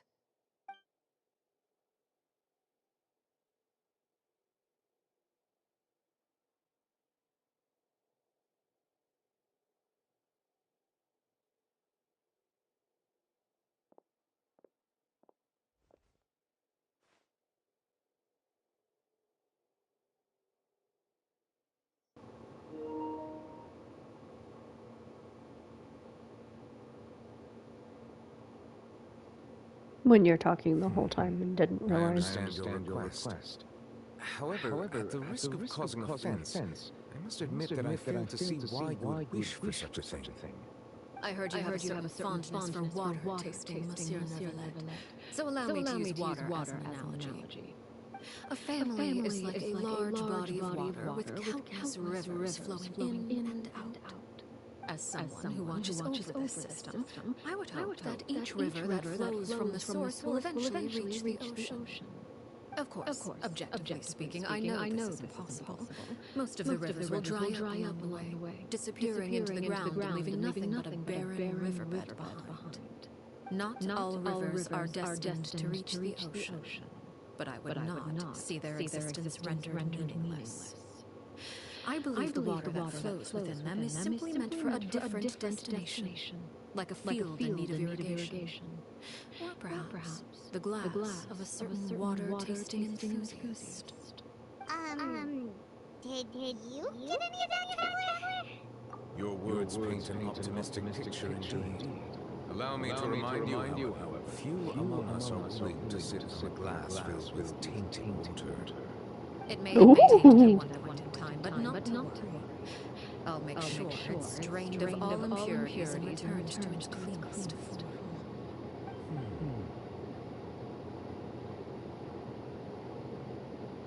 I seem to recall there being a transactional aspect to your proposal. Perhaps you could expound on that? If you accept my proposal, Monsieur Neverlet, I will gradually withdraw my forces from Fontaine. And, unless absolutely necessary, I will no longer carry out any special missions within Fontaine. I presume I can take your words to mean that, in the future, cases similar to the Tartuffe assassination will cease to cross my desk? Tartuffe? That thief who embezzled funds from all those charities, you mean? My deepest condolences to his family, but without any evidence, I cannot imagine how the House of the Hearth might have been involved in his passing. Of course, if you accept my proposal, Monsieur Neverlet, I'm sure certain measures could be taken to reduce the frequency of such troubles. You choose your words carefully indeed. In that case, I'm inclined to accept your proposal. My thanks for your generosity, Monsieur Neverlet. Well, with that settled, we should be going now. I took the liberty of bringing along 2 bottles of spring water from Snezhnaya for you to enjoy. I do hope I get the chance to hear your impressions. Perhaps at our next meeting? Yes? Indeed. I trust you would not overlook your commitment in the meantime. All right, Traveler Primo. Time to go. The verbal sparring here.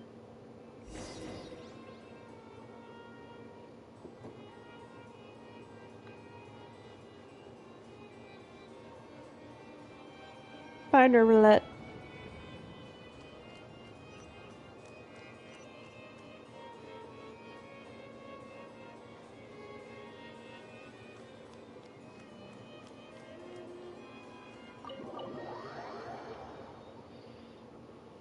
Oh, we're just gonna start right back up there. So, Hey. what exactly are you talking about back there? I only heard you mention some rivers, a large body of water, and then some kind of irrigation scheme. You really want to know? I would imagine there might be more pressing concerns at the moment. Winnie, I don't really hope everything's going okay. Oh, I don't recognize that look. You've got your ticket cap on, don't you, Traveler?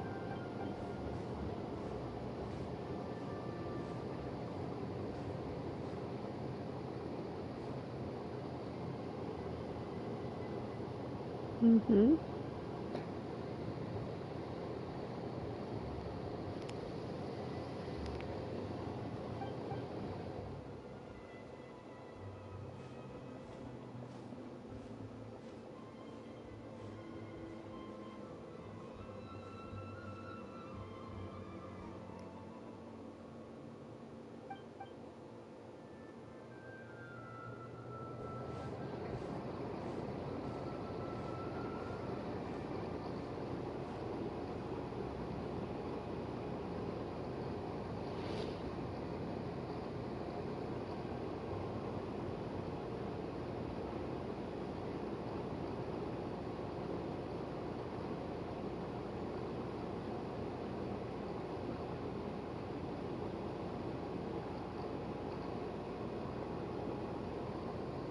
Okay.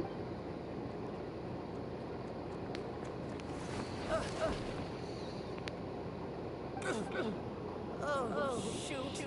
Are you all right? Oh, jeez. I'm so sorry.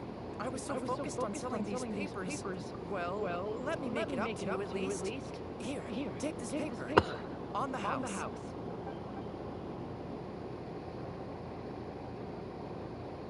He's someone from the House of the Hearth. Oh, you don't have to give us anything. Please, I want to. It's not like I'm short on supply. All the extras will be useless come tomorrow anyway. It's my fault, really.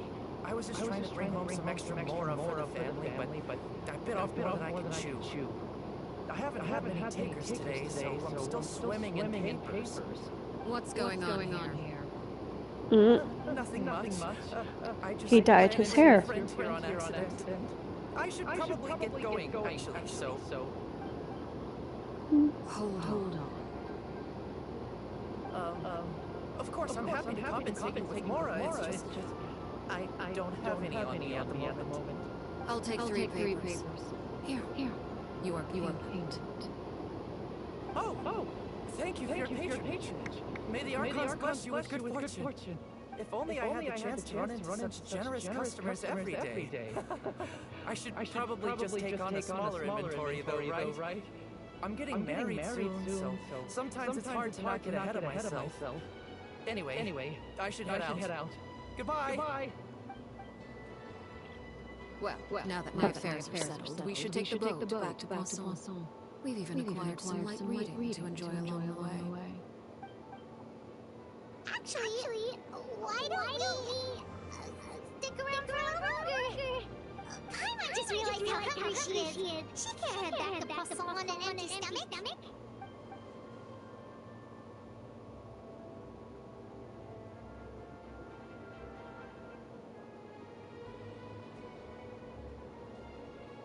She knows we're trying to stall her, so... Oh, me, oh my. It appears you two are under the impression that delaying our return will somehow alter the situation in your favor. I'm sorry to ruin your fantasy, but your efforts are meaningless. That being said, I could be persuaded to give Linnea some extra time. I just have one condition. If you what it agree to is. my request, I'll even answer some of your questions. You're quite curious about Clairvy, are you not? And my relationship to her. Wait. Why are you being so generous all of a sudden? You're not gonna ask us to do something bad, are you? You overestimate yourself. You don't have the talent for bad things.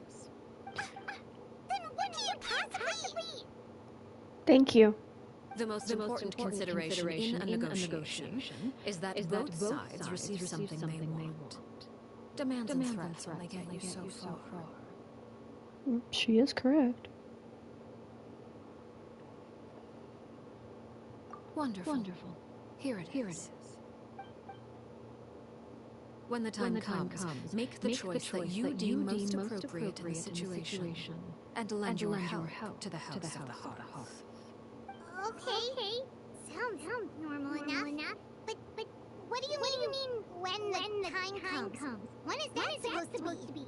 That is for you to decide.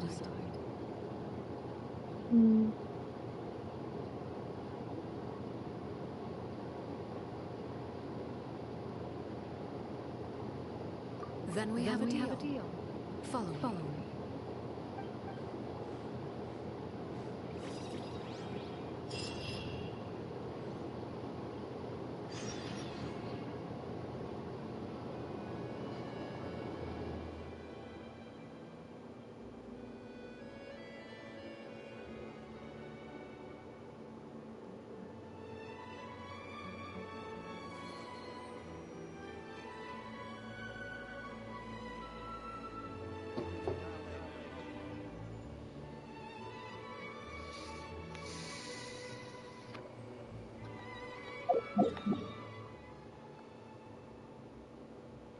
Yep.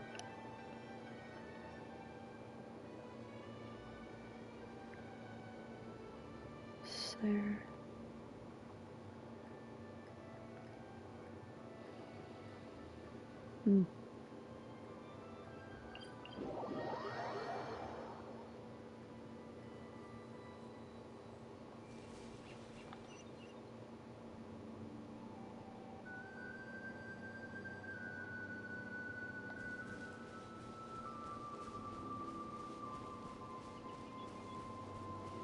I've probably set this theme up and we'll be using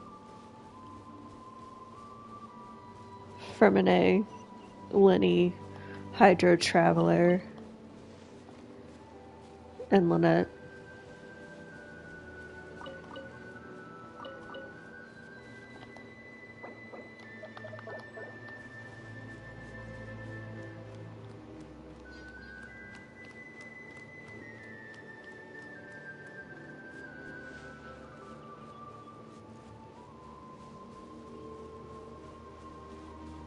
Hmm.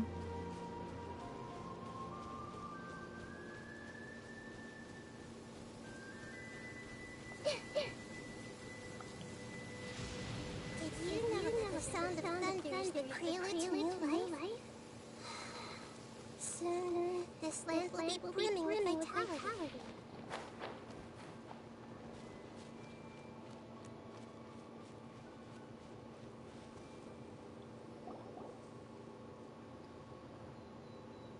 What is this place? Somewhere long forgotten by everyone. It used to be a grand building. Now it's nothing more than a pile of rubble. No one comes here anymore, nor does anyone care about what once happened here. Although, this place does have something to do with the story I'm about to tell you. Okay, It was good. before I became a harbinger, and before Linnea and the others joined the House of the Hearth. Due to certain events, I first killed Clary and then her mother. And this is where it all happened.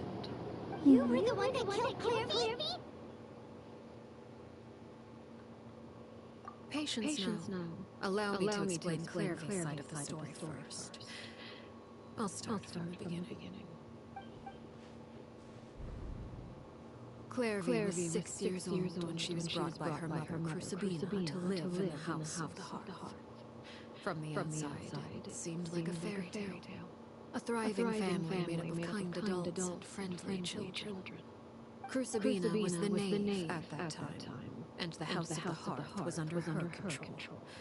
She was Clary's mother by blood, but she was also the mother to all the children in the house. Clary was happy here for a time, but she quickly realized that being part of this family wasn't a fairy tale at all. It was a kind of purgatory. Purgatory? Exactly. The House of the Hearth takes in war orphans from all over Tibet. But as for how to raise them, that depends entirely on the person in charge. Crucibina came up with a novel idea. She would teach the children to fight, force them to duel each other, and then crown as the king of the house the child who proved themselves most worthy of inheriting her title. It's difficult to estimate the number of children who died or were maimed in the process. There's little I can say about the ones who died. The ones that emerged with permanent injuries, on the other hand, well, they still served a purpose. They would be handed over to the doctor to be experimented on, or sent away on dangerous missions. Nothing more than tools to be used and then discarded. Okay, so wait, Clary said that. Those were the experiments Clary was talking about. But what actually happened to her? You said that Clary was Crucibina's daughter, so if Clary tried to convince her to stop what she was doing, Crucibina probably would have listened, right? Mm-mm. Despite being Clary's mother, Crucibina cared little for her daughter. She forced Clary to join the House of the Hearth only as a means to demonstrate her own impartiality as a mother, to prove that she treated all her children equally. Clary did try to convince her mother to change her ways, but it was to no avail. After her efforts failed, the only other option was to rise up and try to fight back. Unfortunately, the other children had already been thoroughly indoctrinated into the illusion of happiness Crucibina had created. Of course, there was one exception. Someone Clary's age who knew the truth about the House of the Hearth. Her name was Paraware. Wait, the friend that Clary mentioned? Friend, huh? I suppose we can call her that for now. Clary was a cheerful and passionate person with a tenacious spirit. Paraware, on the other hand, was rather cold-blooded. Her cold-blooded nature allowed her to see through Crucibina's facade. Yet, it was also this cold-bloodedness that prevented her from acting against it. At least at first. While Clary longed for freedom, Paraware was convinced that, amid all the fighting and violence, she would make it until the end.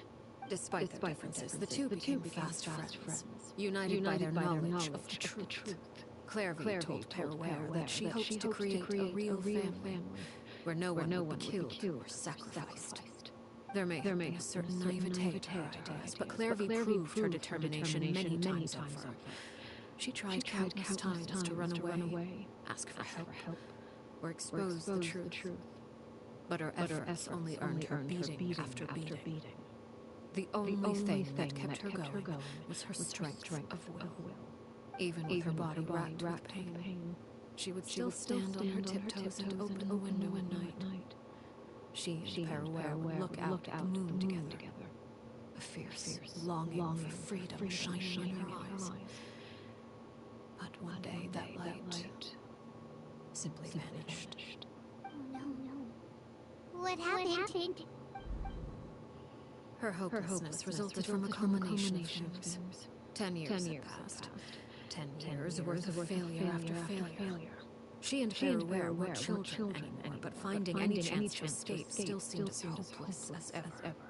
It was during this time that Peruere suggested a new plan. If escaping was out of the question, why not take down the very person sitting on top of this throne of lies? Mother herself. Clairvy rejected that proposal. She claimed that, as a famous harbinger, Crucibina possessed an unimaginable amount of power. Trying to kill her would have an incredibly low chance of success. Clairvy never gave another reason, but Peruere could see it written all over her face. Clairvy still thought of Crucibina as her mother. Killing her own flesh and blood was a line she couldn't bring herself to cross. If she couldn't escape and fight back, then only one option remained. Precisely. Death was the only way that she felt she could be free. It happened during a duel.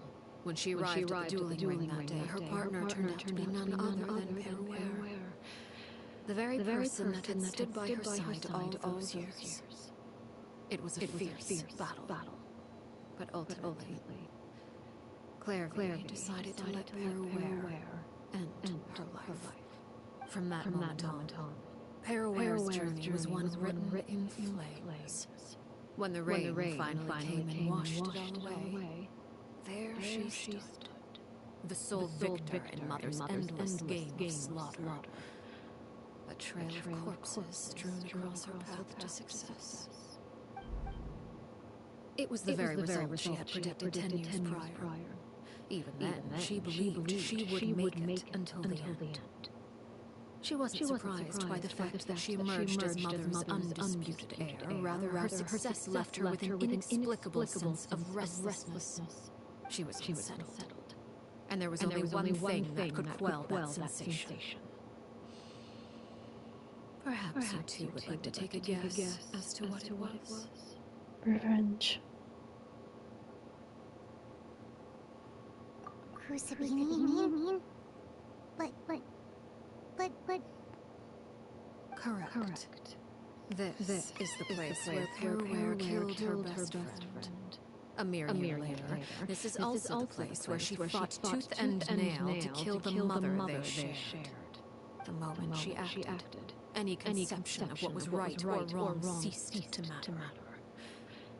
It's one of the principles of the house. Only those who survive get to write the rules. Peruere won the battle and became a harbinger herself. After which Her Majesty, the Tsaritsa, bestowed upon her a new name. Arlecchino. So the Harry Clairvy was talking about... It was you all along.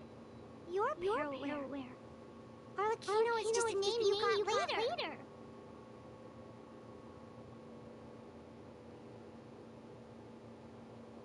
I left that name behind long ago. I must say, hearing it now does bring back memories. After I defeated Crucibina, the moniker of Mother died with her. I chose to forego the title she called herself, and even chose to give up my own name. I rebuilt the House of the Hearth under a new identity. Not only as Arlecchino, but as father. And that is where the story ends. Any more questions? Yeah. Based on what you just told us, Clairvy wasn't a little kid when she was killed. So the Clairvy we met, was she really a spirit at all? I suppose you could call her an illusion born of flame. Her existence is like ashes to a fire. Something left over in the wake of blaze and ruin. I like her earrings. You see, a certain power runs through my veins. It's not unlike a curse. My flames leave behind shadows of anything they consume. Of course, the chances of those shadows morphing into a sentient entity are exceedingly slim. Clairvy is a very special case. Clairvy died when she was 16 years old, but what emerged from the flames was her 6-year-old self. Her appearance wasn't the only thing affected. Most of her memories were lost to the blaze as well. Memory is a mysterious thing indeed. Losing a portion of your memories will alter your sense of self. Lose 10 years worth, however, and it would be like living in the past. Like returning to a version of yourself that never. No wonder Paimon got such a weird feeling when we were talking to her. Perhaps I should put it this way. Clairvy is someone trapped in time. It may seem like she exists with us in the present, but she truly lives in the confines of her own past. So if all of that is true, then you must have known about Clairvy for a long time. Indeed. She's a rather volatile and unstable entity. Sometimes she would look after the children. She's even saved some of their lives. But other times, she would hide from me and become obsessed with revealing the truth about the house to anyone who will listen. Shadows don't have the capacity to learn or grow. Any new information they encounter is quickly forgotten over time. Your attempts to expose Clairvy to sunlight, they failed. Yes. The reason is actually quite simple. In Clairvy's mind, the house is impossible to escape. And it is this very perception that traps her there. But no matter. All I have to do is kill her again, and all will be resolved. I don't anticipate so much as a single speck of ash will be left behind this time. Wait! Paimon can understand why you might want her gone, but isn't there another way? So what if she's trapped in her 6-year-old self? She's still your friend! At least talk to her first! It's too late for that. She broke the rules, and now she must be punished. That goes for Filial and Mentoy as well. She's had quite the effect on them. I hope you understand. The difference between Crucibina and myself lies in our formulation of the rules, not our policy for enforcing them. Upholding the rules without question is a trait we both share, because that is how a household should be run. Is this really what you want to do? Whatever could you mean? Don't you want to say a proper goodbye at least? Whether as a killer or as a father, there are two things that must be avoided at all costs. Anger and sorrow. Anger makes you impulsive. Sorrow causes you to waver. Well, it appears it's about time to proceed. Before we arrived, I told some of my well-behaved children to bring our troublemakers here by nightfall. I do believe I've kept my end of the deal. I gave your friends quite a bit more time. As for what happens now, we'll just have to wait and see.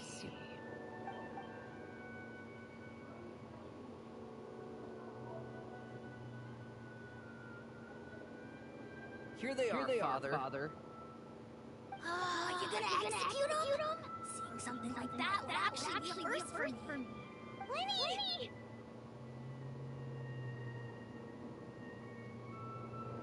I'm sorry. I heard about how you helped buy us more time. But I still failed. I couldn't find a way to fulfill her wish. Huh? Are you... Harry? Indeed. And a while, Harvey. Harry! Stay right there. I'm sorry to postpone our reunion, but first I believe certain scores need settling. Alright, let's go. Father, let me explain. Out of my way. Father! You chose to conceal a threat to the house. And for that, you must be punished. Overall, however, I suppose your wrongdoing is hardly the most egregious of the bunch. So I'll deal with your punishment later. As for right now, the more pressing concerns are the traitors among us. By traitors? Do you mean us? Dun dun dun. Father, let me explain. We didn't mean to... Fultz, why don't you share what you heard? Chocolate. Yes, Father. Secret Midnight Meeting number 3. Participants, Filial, Nantoy, Sato, Todd. Nantoy clearly said, if only Father wasn't the one who took us in. Sato added, I'm sick of this life. I just want to live as a normal person.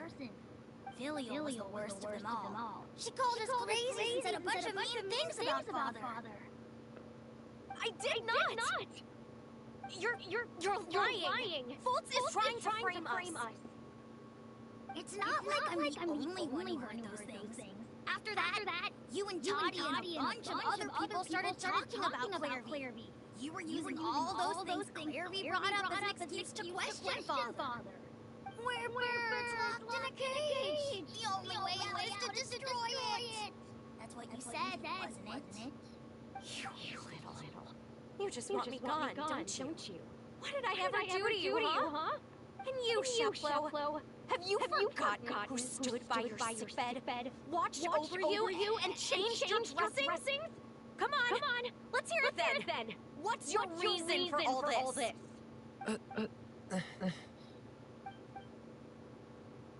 You're wrong, Filial. We don't want you to die. You're our family. Liar. You wouldn't be doing this if that were the case. So why? Why have you backed us into a corner? We all live in the House of the Heart. You know the type of work we do, Filial. A single betrayal can cost dozens of us our lives. It's not like it's never happened before. That kind of thing is hard to forget. That's why the House of the Heart cannot tolerate any form of betrayal. Ever since we came to Poisson, you've had 7 secret meetings. A lot of the things you talked about really crossed the line. You've been spying on us for half a month? Wait a second.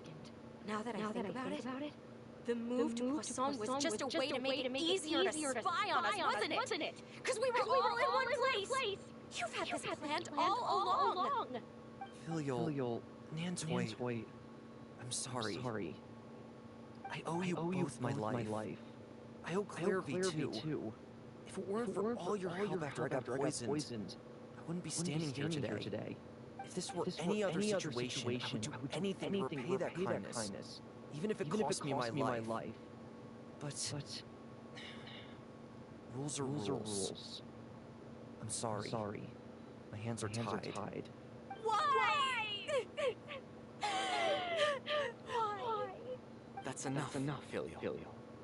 We made a mistake. And we should own up to it. We broke the rules. Plain and simple. And now we have to face the consequences. I'm sorry, Sheplo. Fultz. I'm sorry, Father. We accept our punishment. Sheplo, according to the rules of the House of the Heart, how should these traitors be punished? All those who betray the house pay with their lives. And so it shall be.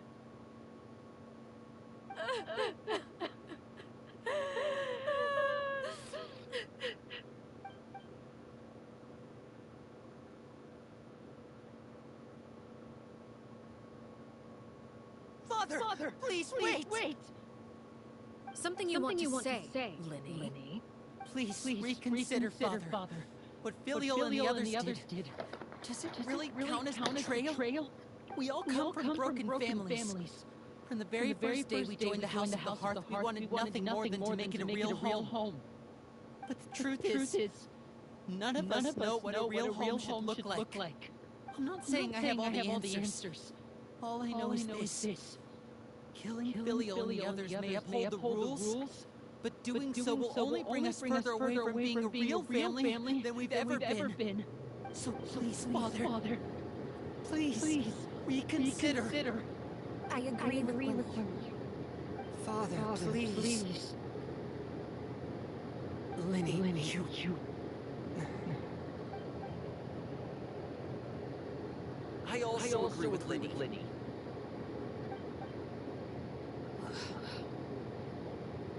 An order once given cannot be rescinded.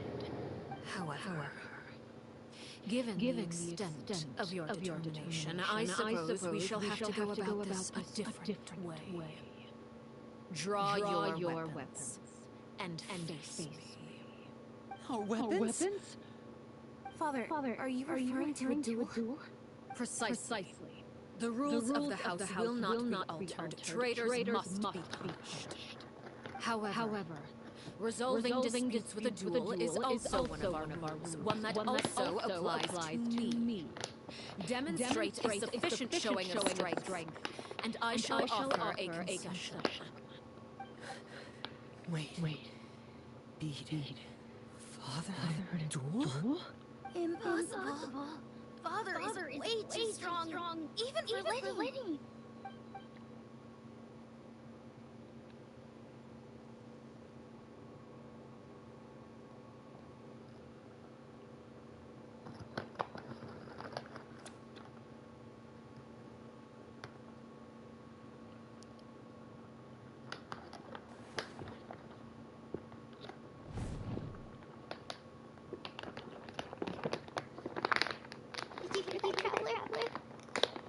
Linny and the others had to duel the knave. What should we do? Can they really win something like that?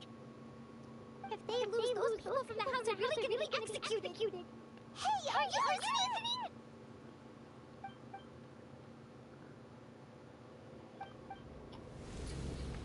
Don't you want to say a proper goodbye? Anger makes you impulsive. Sorrow.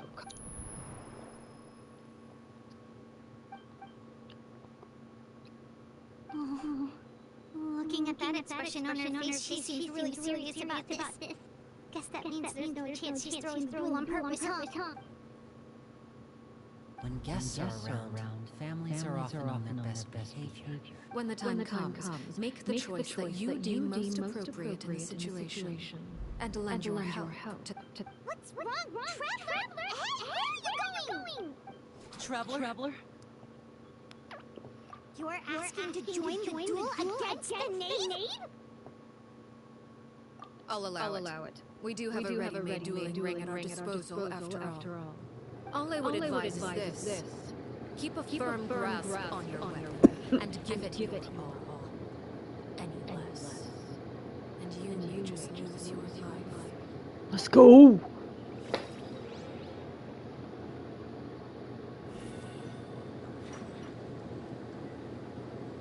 Oh, okay. Yes, wonderful.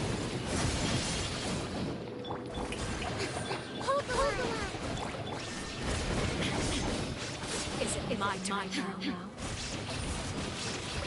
With these rising flames!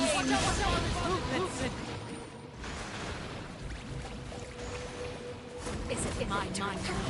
Now that's more like it.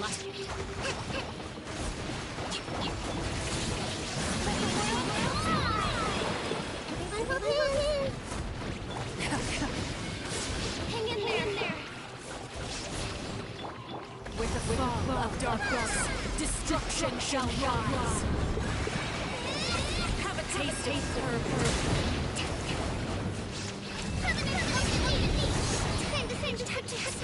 Is it my time now? Go!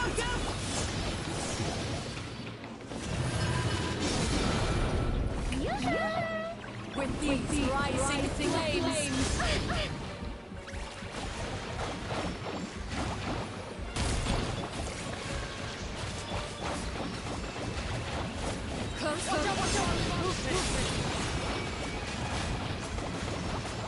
Not bad. Proven to be a worthy monster.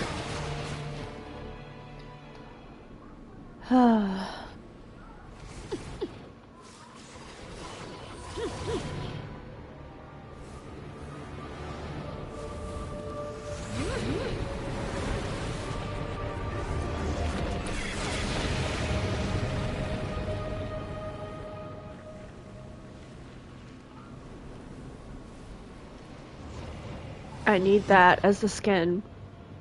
Please. Somebody.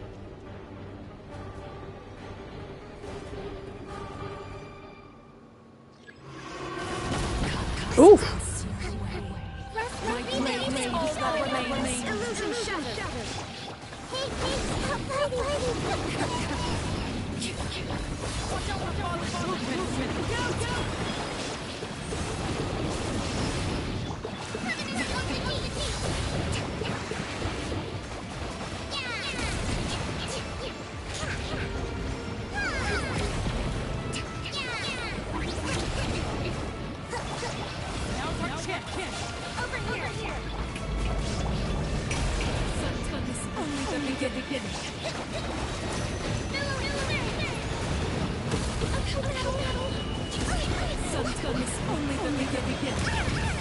Stop touching me like that. Yes, yes, yes.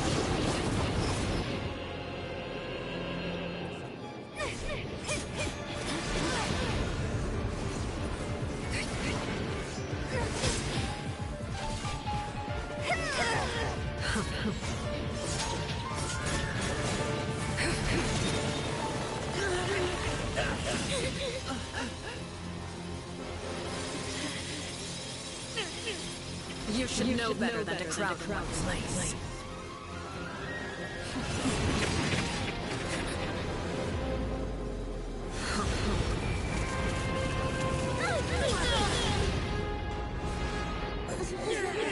Oh, I know.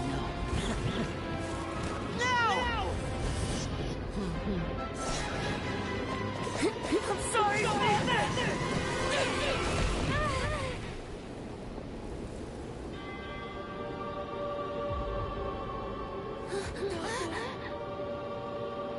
Sorry for what? This pitiful excuse for an attack.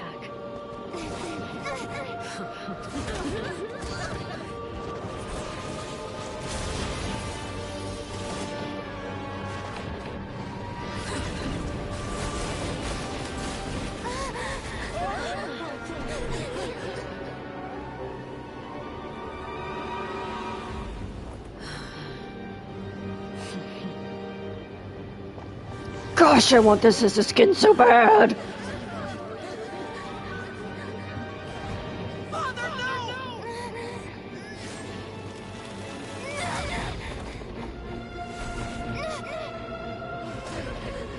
Made it out, did you? You're stronger than I expected.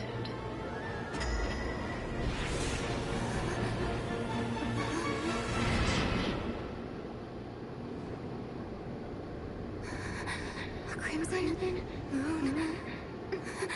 I can't move.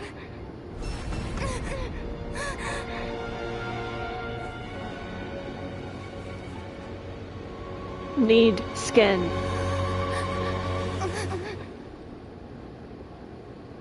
So pretty. Still not strong enough to beat me. Her vision changed too. Excuse me, I beat her. Where's my stuff?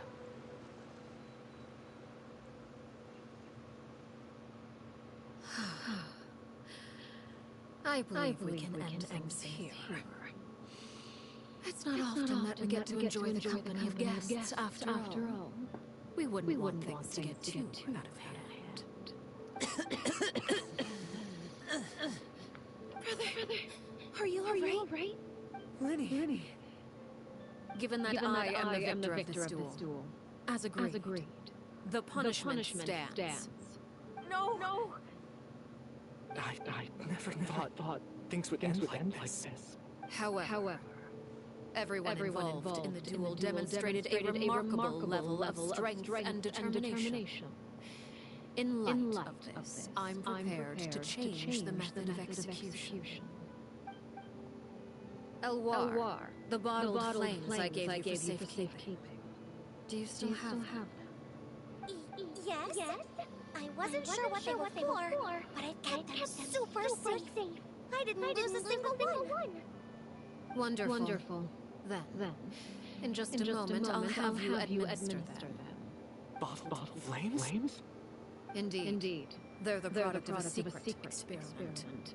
Under certain special circumstances, flames can be extracted from my person and preserved. Once ingested, searing pain will spread across every inch of your body. No harm will come to you physically, but your memories will be burned away. If you can withstand the pain. When you awake, you'll have forgotten everything you know about the House of the Hearth, and will be expelled from the organization. In other words, administering this concoction will kill the version of you that grew up in the house, and give you a new identity.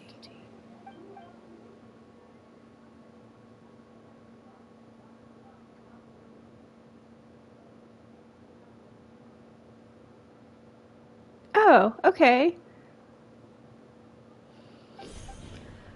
Memory is a mysterious thing indeed. Losing a portion of your memories will alter your sense of self. She's an amazing... What?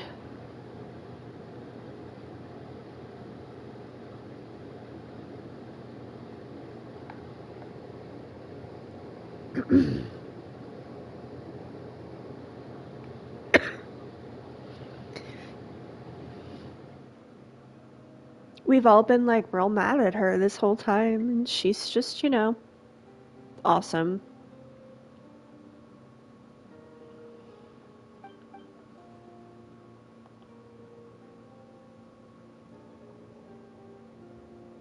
I'm not even mad at that. So you're just letting us go, Father? You misunderstand. Memories are extremely important. Once consumed by flame, the version of you standing before me will die, and our secrets will die with you. So no, I don't intend to just let you go, because the person who survives will be nothing but a stranger. Even so, I won't have to live in fear anymore. I'm sorry, Father. I'm sorry I let you down. But I really...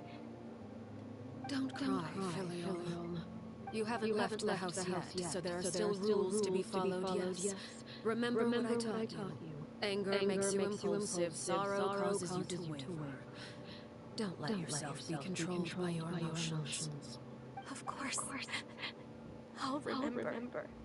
Dry your tears and go pursue the life you really want. Yes, Father. Chaplot, Foltz, Elwar. Take them back to Poisson. And bring Linnea and the others as well. I prepared 3 extra vials of bottled flames. As for whether to take them, the choice is yours. Goodbye, children. The next time we meet, I will no longer be your father. Thank you for all you've done for the house. I hope you have bright futures ahead of you.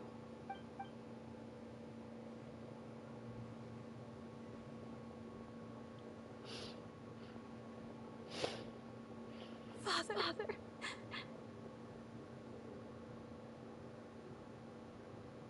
Let's go.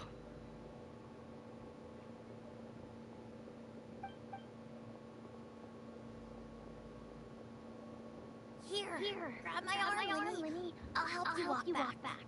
Thank you.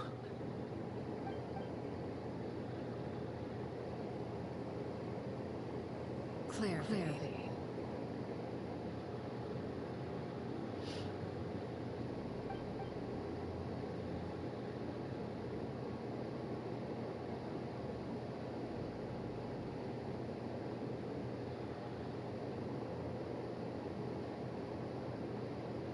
Can we talk now? I've been waiting for a super long time. You really are Perry, aren't you? I haven't seen you in so long. How come you're all grown up? Wait, did I somehow travel to the future on accident? Or am I dreaming? What a long dream. Neither. You died, Claire. That's what happened. You could have sugarcoated it a little. Look, she's done speechless.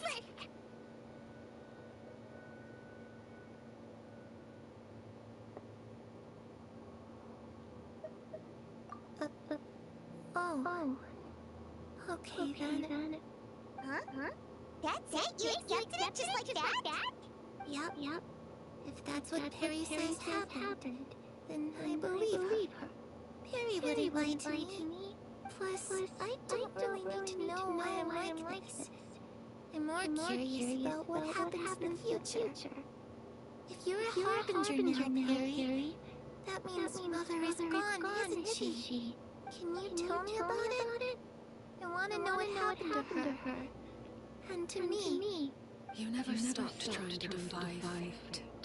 At first, no one believed you. You could only vent your frustrations to the moon. In fact, you often sought comfort in the night sky. You wanted to see the aurora, so one night we promised each other we would go to Snezhnaya to see it together. Later on, you tried to run away, but you were brought back each time. Mother spared your life, but it wasn't out of kindness. Instead, she decided to make an example of you by slowly torturing you over time. That way, the other children would know what happens to traitors. Still, you never gave up. Mother hoped that through ruthless duel after ruthless duel, she would be able to crown an ultimate victor among the children she raised. But you called on everyone to unite, to fight to a draw in order to reduce casualties. Your efforts may have only delayed the inevitable, but still. You gave them hope. You tried everything you could think of, but every attempt ended in failure. Still, you never turned your sword on Crucibina, and you never turned it on me. On that gloomy day, you told me, for the last 16 years of my life, I've done everything I can to fight for freedom. But now, I realize that the only freedom I truly possess is the freedom to choose to die. I never imagined I would see something like that. I must have been feeling really worn down. But somehow, I still think I understand. According to Mother's plan, only one of us was going to make it until the end. And I always hoped that person would be you. If I could do it all over again, I still don't think I would make a different choice. Even when I first met you, I knew you'd be able to do what I couldn't. Is that so? Even now, I'm not sure I truly understand what kind of freedom you are trying to pursue. But as the head of the House of the Hearth, and as the children's father, I've tried to give them the most basic of freedoms. The freedom to choose their own fate. It's something I discussed with the Eudex of Fontaine. The children who want to leave the house will have their memories wiped clean of all secrets pertaining to the organization. In return, they will be allowed to live a normal life in Fontaine without being prosecuted for their past. Of course, I won't simply hand freedom to them on a silver platter. They have to fight for it and prove themselves worthy of it. Only freedom that is earned has true value. That's more than enough. That's exactly the kind of life I was fighting for. You know, Perry, I think you're a pretty amazing king, and a really great father, too.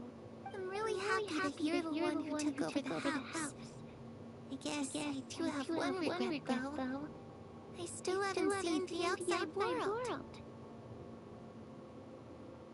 Well, it just so happens that our dear guests over here have been to many nations and traveled to countless places. Perhaps they would be willing to tell you what the outside world is like. Really? Of course! We've traveled all over the place! We got so many stories, we could probably talk our ears out for 3 days straight!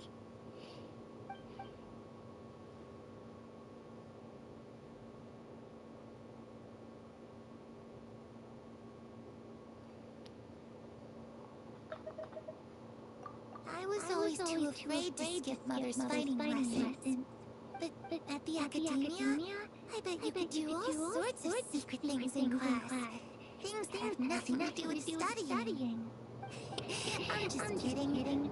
Being able to study whatever you want without having to fear for your life actually sounds pretty great.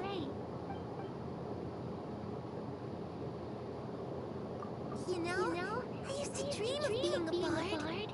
Playing the lute while swinging into the winds of freedom. Even if there was no one there to listen, I would have continued to sing no matter what.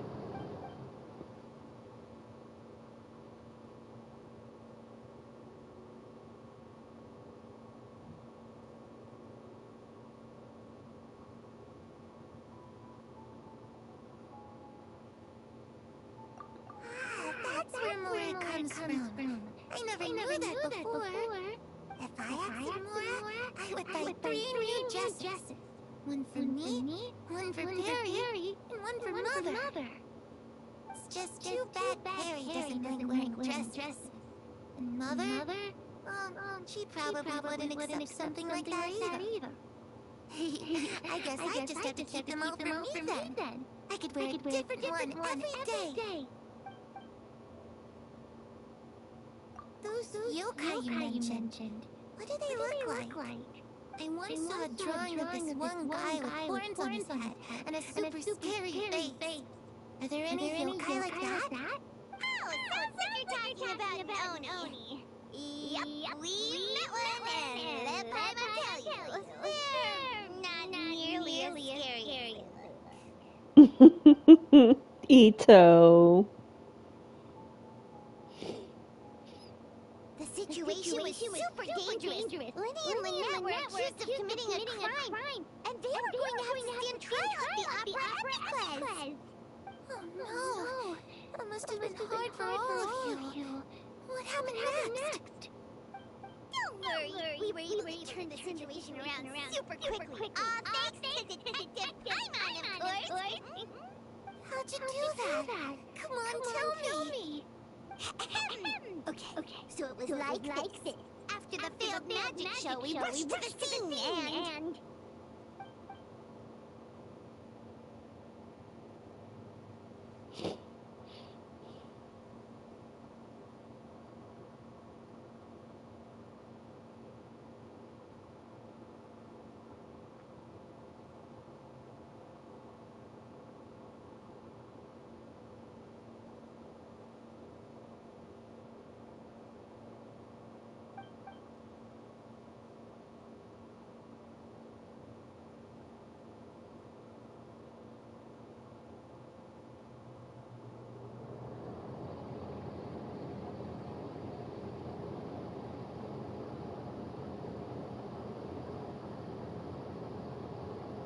Shadows don't have the capacity to learn or grow.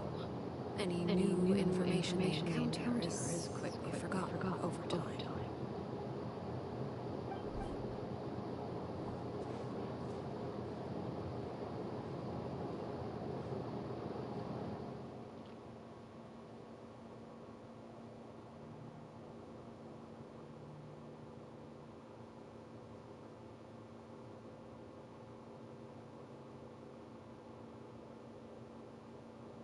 No, I think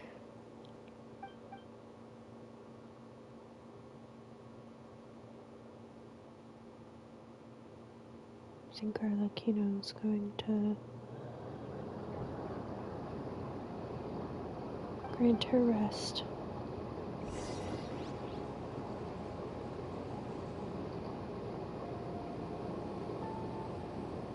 Claire, you've worked tirelessly from the shadows to overthrow the House of the Hearth.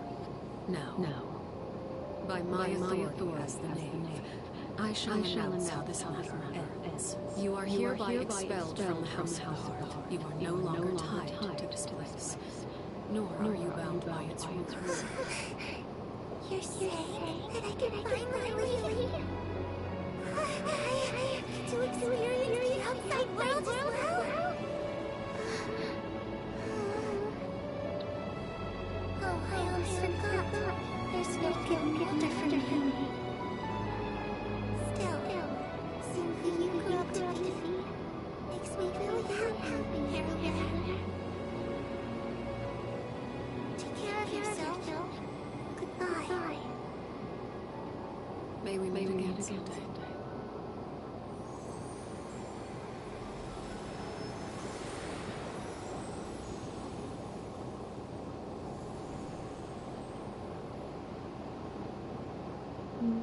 Clairvy. She left so soon. I didn't even get to finish her story. I also have certain sentiments left unsaid. I wanted to tell her that the Aurora I saw in Smashania was just as beautiful as the ones in the pictures. But a shadow's memories reset at dawn. Had we delayed any longer, we wouldn't have had the time to say goodbye. Whatever regrets may linger, let them be lost to the coming of a new day. Father?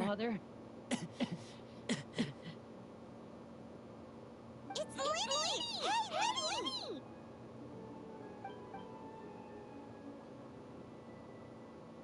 What is he doing back here? Let's go check it out.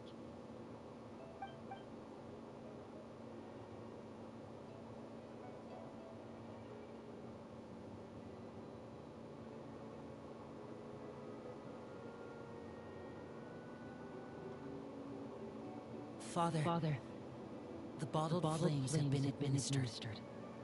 Filial and the others have left the house. And you? What have you decided? Thank you for giving us that choice, Father. But we never wanted to leave the house. It's the only home we've ever known. Linnea and Fremine feel the same way. They're recuperating back at the Hotel Bouffetté. But I decided to come back and tell you where we stood. I'm sure you're well aware of the expectations I have for you. I want you to follow in my footsteps and become the next king of the house. Yet you seem to have different ideas. I must admit, I'm rather surprised by your decision to stay. There's nothing wrong with choosing to live a quiet life. Leading this organization is a heavy responsibility. One not so easily carried by someone forced onto the throne. I just never understood what you saw in me. What made you believe I was deserving of that throne? You're brave, talented, and most importantly, you cherish your family. You would do anything to protect them, even if it costs you your life.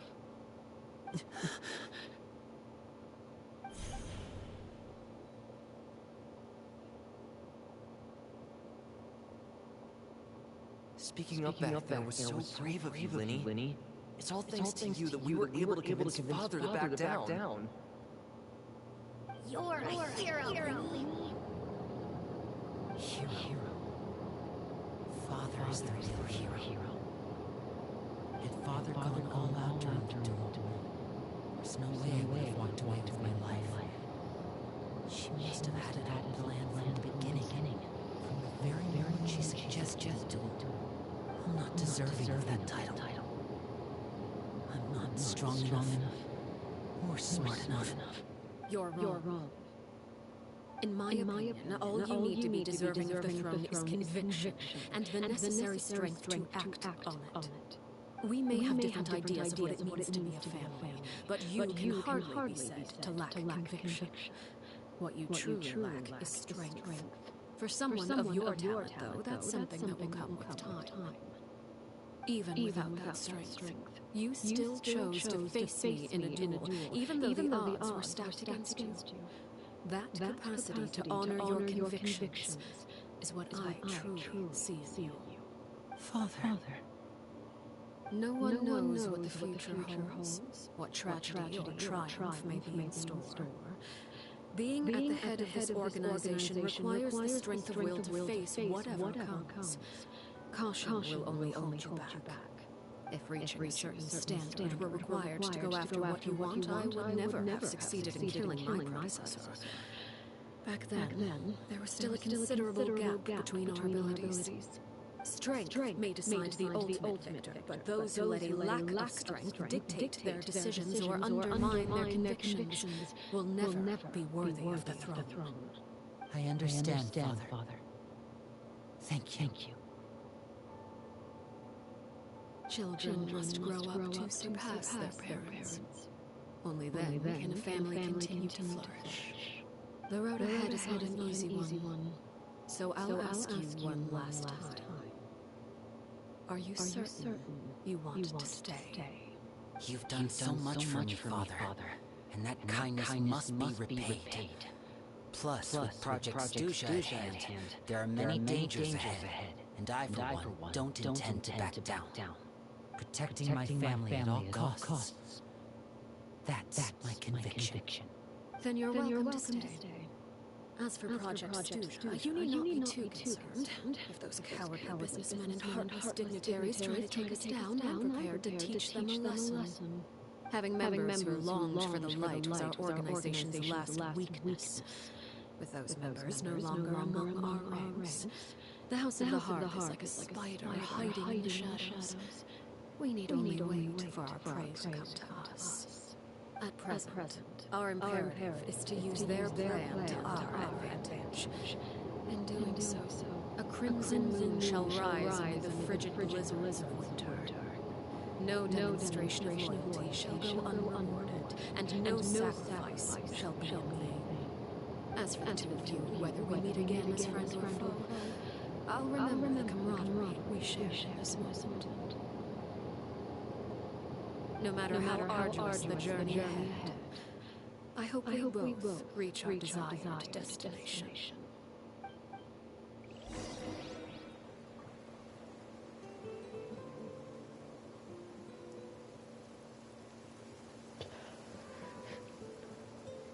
Marching in the rain conceals the sound of our arrival, but is also a test of stamina.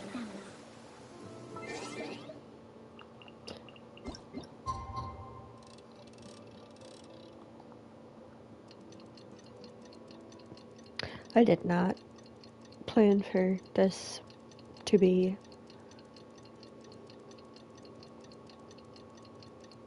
all we did tonight. Didn't Linnea say that Linnea and Fremine were recovering at the Hotel Bouquet? Oh, Primo wonders how they... We'll go.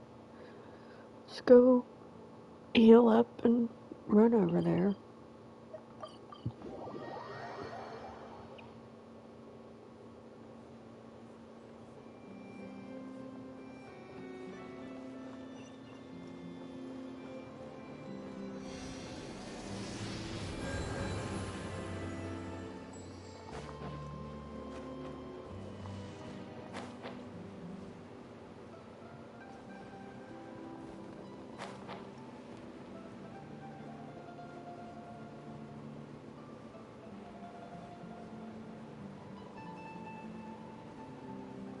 I will say, I appreciate that these let me take my time to complete them. Linnea? Fremine? How are you feeling? Much better. Whew, what a relief. What about you? Are you feeling all right?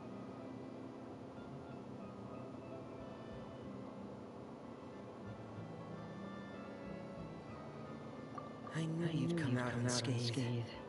Us, on the other hand, well, we've been bedridden for 2 days. I couldn't even turn over. Oh, and I wanted to ask, is Claire gone? Linnea and the other members have left Poisson and returned to the House of the Hearth. According to him, there haven't been any more sightings of a spirit roaming the house.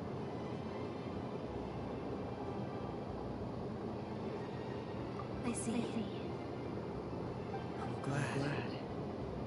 Father came to check up on us 2 days ago and told us about what happened with Crucibina and Clairvy. Actually, I've met Crucibina before.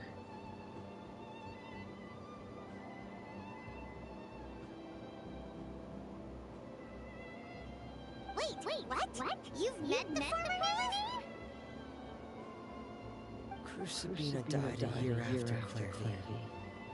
It was during the year between their deaths that I joined the House of the Hearth. Crucibina had an extremely cruel and radical way of doing things.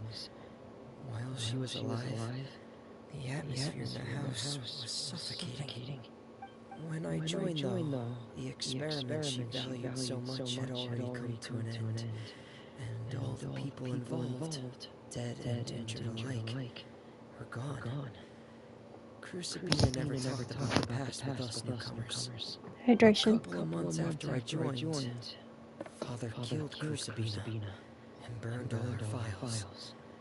With that, the names of all the people subjected to her experiments, Clairvy included, were lost to the flames, along with the painful memories they represented. Father took in Linnea and me a couple months after that, but she never mentioned anything about Crucibina or Clairvy. It really seems like something she was planning to keep to herself. The last time you talked to her, did she mention why she kept it a secret for so long? She said she didn't want us to be affected by the darkness of the past. She was worried we'd develop a false sense of gratitude towards her if we knew about it. The foundation of a family should be free of any corrupting influence. Whatever happened in the past, it has nothing to do with who we are now. And that's what Father told us in the end. But I still thanked her for everything. It was only after hearing about what Crucibina did that I finally realized how insignificant our lives could have been. The members of the house meant nothing to her. To say that she valued them in any way, even just as a tool, would probably be giving her too much credit. If Father hadn't taken over the House of the Hearth, I probably would have already.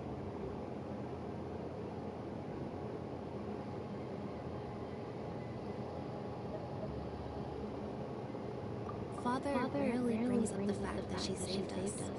She doesn't believe that being indebted to her should be what ties us together. But even if we didn't owe her anything, we would still choose to stay. Because this is our home. We may have arguments or times when we feel wronged. Some people may even choose to leave. But as long as Father's here, we will always have a home.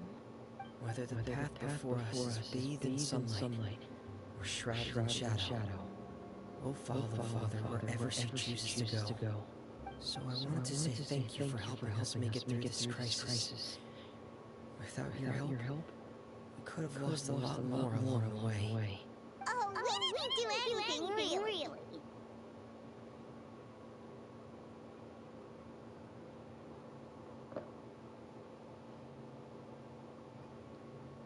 Of course. You're welcome anytime. Are Filio and Toy okay? I actually saw them at a cafe this morning. They didn't recognize me. From what I could tell, they were drinking coffee and talking about one of the operas that started running recently. They seemed happy.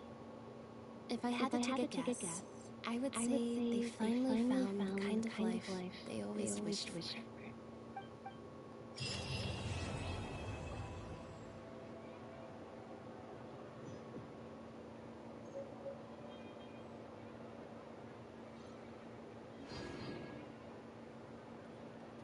Well, lasses, laddies, my other baddies, I'm gonna stop the stream. I am gonna run around a little bit more and get a few more chests and primogems completed. Do some boss runs. Nothing I'll make you guys suffer through. I hope you guys have a great rest of the evening and be excellent to each other. Respect must be given to the will of